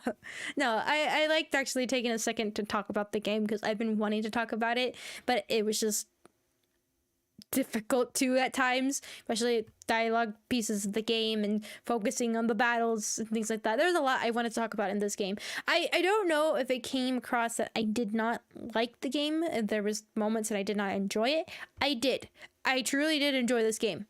Like I said, my only problem was chapter 1. Chapter 1 was my only problem I had with. I did not really care for chapter 1 all too much. I didn't hate it. It just wasn't my favorite. I was a bit concerned for chapter 2, but chapter 2 proved me wrong. Maybe it set my expectations low and then just skyrocketed from there. Maybe that was a good plan. That was a good tactic. But no, I really did like chapter 2 a lot. So to me, that really made Deltarune, and I'm excited to see what will happen later on with that. Remake is the anime about Yandere. Talking about the anime. Yeah, that's might have been what I was thinking about. Have you played Little Misfortune? There's a fox. We have to play it. No, I don't think I have. I honestly, we're coming I mean, we finished Deltarune now, for now, until chapter 3, 4, 5, 6, and 7 release. So for now, though, we're going to be done with Deltarune. We still have 2 other chapters going around. We have Monster Hunter. I had to think about it. We have Monster Hunter and we had Dead Space. I want to finish one of those series before we pick up another one. It just kind of, timing with everything's Dead Space being released. I wanted to get to it, so that's kind of where we picked up 3 series games again. But there is some short games that I've been wanting to get started with and things like that. So there's some pretty demos that I've been wanting to play. So I am excited for those scary game demos, which a few of them were recommended by you guys, so that was good. More survival terror. Actually, these are demos that are pretty long in themselves, and I feel like they're too long to really put into a survival terror, so I'm kind of making them their own little thing. I don't know, maybe I'll end up doing like true pretty chunky demos together, things like that. There's a demo and then there's like a chapter release of a game that is too short to play separately, so I kind of wanted to put those two together. And who knows, maybe it'll be too short still and we'll be talking again. So there's something like that I've been wanting to do. Probably this week or next week we'll get started into that. But we do have Dead Space, the lore. I've been wanting to figure out the lore. I've been really wanting to do the lore. I've been trying to figure it out. I really haven't. I like it. I've never played Dead Space before, and I love the remake. And also, thank you, mods. Thank you. You're doing good. Thank you. I'm bad at advertising. Thank you. But I really have been enjoying Dead Space, and I'm playing on hard difficulty on that one, so it should be fun. Yay! But yeah, so I want to finish up at least one of the other series games, either Dead Space or Monster Hunter. I don't know much longer we have in Monster Hunter Sunbreak. Actually, I say that, but we might still have a bit of a long time. Yeah, you're not a mod over on Twitch, but you're a mod over on YouTube. We're still a mod. But the other thing is that I know that there's some like event quests and things like that with Monster Hunter. I hovered over a link. I was like, what happened? It's fine. I know there is like some event quests that have different monsters, things like that over on the Sunbreak, and so probably that might be going on for a little bit longer. Once we finish up the story, we probably won't see it so often. Probably every now and then, maybe once a week, if we do the quests and they think they're important to see and things like that. Well, I don't quite know what I'm going to do with Monster Hunter Sunbreak yet, but there is a lot of games I've been wanting to get to. There's a lot of games over in the Discord, in the game suggestions there. So once we finally shrink it down to just two series games that we do, I can start throwing in our little mixture of other games as well, short games, and short series games as well. I've also been paying attention to those. Faith is one of the ones that were game suggested that I've been very curious about. Not that long of a game. I think I was told it's like 5 hours long, 6 hours long with all of its chapters. So there is that. There's a lot of game suggestions that I've been meaning to get to. It's just been a minute since I've actually been able to kind of look at it, despite all the other games that we've been playing. Because God, it's been a lot of them and a long journey with a lot of them too. So, but hopefully soon that will all be fixed up and everything. And also, just once again, thank you for advertising for me. I'm terrible at it. I know. I'm sorry. But yeah, so anyways, some panels for yourself in any case. There are info boxes that show up below the stream. You can put links and stuff there. Oh, I didn't know that. I like how you knew in case you don't know. Thank you. Oh, the stream. You can put links. Okay. I'll go look at that. I can't today though, but later I will. But thank you. Thank you, Mixer. I'm terrible at that. But yeah, there's a lot of games in the games editions that I need to go through and hopefully get a lot of them started. I was also told another one called Celestial would be very interesting. If you like lore, you might be interested in games like Xenogears, but I'm sure lied. Put them in game suggestions. I need to build up my list. That's so long. Couldn't start Celeste. Is it called Celeste or Celestial? Something like that. I don't remember, but even my friend was telling me about it. It was saying that you need to play this game. But yeah, so I have a long list of game suggestions, but don't worry, go at them in. Just make the list grow a bit longer. All games that intrigue me, we will get to, okay? Just, it's gonna take a minute. It's really hard side-scrolling platform game. Maybe not. Maybe never mind. We're not playing Celeste. Never mind. Now I know why he told me to play it. No. Look, I went through my own hell with Ori, okay, and I couldn't even finish it. All right, never mind. We got a lot of games we need to get to. That's the point. We got a lot of them. We got so many of them. And also, just a reminder again, I've been meaning to say, for games like these, don't hesitate to put up fan games as well to games that I have played beforehand. So I know that there's been some questions here and there about that. As long as I've played the original game beforehand, I am free to play any fan game that you guys are interested in. So please go ahead and you can add those in the game suggestions. I haven't blocked those out either, so that might either be something that will be there on their own. So maybe we'll make a new kind of series about those games, or we'll see what ends up happening. But yeah, if you just like side-scrolling platformers, try Super Meat Boy. Look, I'm terrible at platformers, okay? I am absolutely terrible at platformers. You don't even know my skills. Look, if you thought I was bad at this game, you thought I was bad at shooter games. Oh boy, do platformers have another story to tell you. I don't even know what side-scrolling is. I assume that's kind of like a timed platformers. Is it hard to believe I used to play video games on my own before? I like Elden Ring. I'm good at that. Maybe. It's been a minute since I kind of really played it, so I could be terrible now. But anyways, Super Meat Boy. I feel like I've heard the name before, but I don't really want to know what it is. Troll Cat Mario. But anyways. So sad it was easily just Metroid, as it is one of my favorite franchises. Platformer and shooter game. Oh, shoot! I'm dead! But yeah, no, like I said, just any games you guys want to recommend and see me play, just go ahead and put them over in the game suggestions. I look at them, don't worry, I do look at them, the games that intrigue me. You don't need to put a description of it yourself to intrigue me, just put a link to the game, or a name of the game, and I'll look it up myself, and then we'll go through, and I'll figure out if I want to play it, and if it intrigues me, so don't worry about it. And also don't worry about what platform on it. I'll figure out if I have the platform or not. If you ask like super old games that are on like older systems, yeah. Problem. So what is it? 2D from the side? My brain can't think of original Mario. You assume I've played original Mario? I've never played a Mario game. Besides, I think Super Smash Bros. And Mario Kart. I don't remember which Mario Kart. Is it like Super Smash Bros? No, wait, that's a Super Smash Bros. A Super Mario Brothers something. I can't remember what it's called. I remember. Got it with the saucer wheels.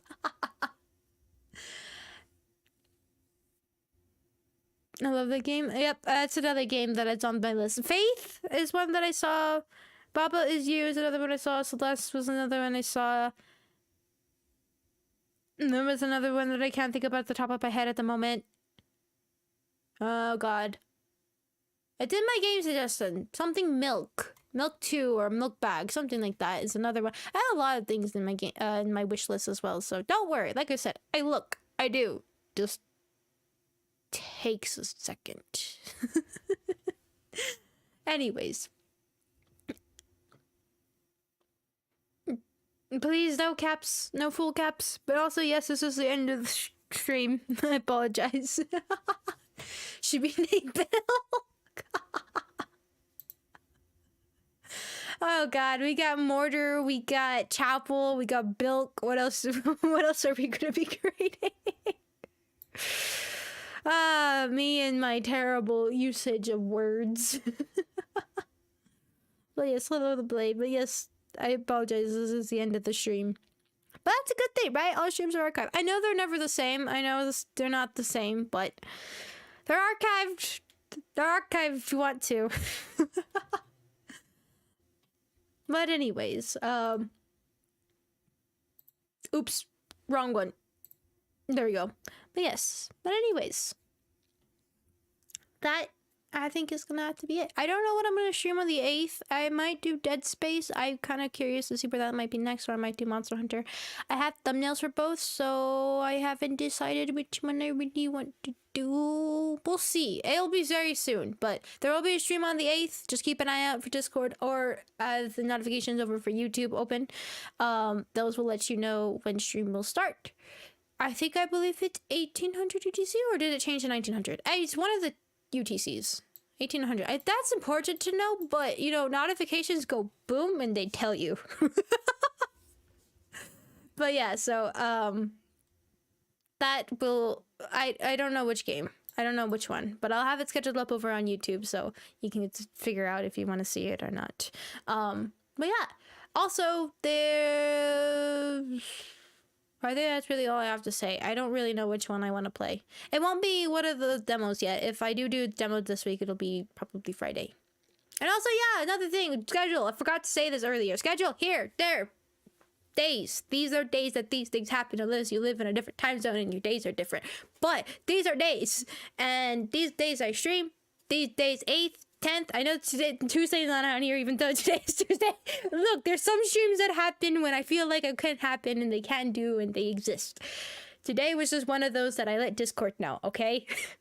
But stream definitely will be on the 8th though. Definitely, absolutely, 100% unless something emergency family-wise or myself happens. But hopefully none of that happens, right? Don't need any more dramas. But yeah, I'll be stream on the 8th. Don't know what it'll be. We'll see what ends up happening. And that will change. Not dates are visible as a card. Exactly. Not dates, but time is visible. I don't know why I did that. Because that would mean too much updating and too much work for me. Laziness is a bit of an issue. At least you get here, right? In face, all time, right there. Every single time you open up a stream, and most of the time when you close a stream. There, always. Nice. Perfect. English, hard. Makes sense. Anyways. That is probably have to be it for now. But go ahead and do the list of people who were recently here. And thank you. Whoopsies. Alright. Thank you, Mixer, for being here. Thank you, Fox and Knight, for being here. Thank you, Jojo Star 07. Thank you, The Blade. Thank you, Casey. Thank you, Red Shadow. Thank you, Espresso Coffee. Thank you, Homesicle Bread Slice. Thank you, Foogly. Thank you, Bridget Life. And I believe it's as far back as I can actually see. Yeah, so thank you for everybody watching. Thank you to any lurkers. Thank you to those who are in the past that I cannot see in the chat anymore. And thank you to my mods as well. Thank you guys so much. I appreciate it. And I will see you guys next time. Bye!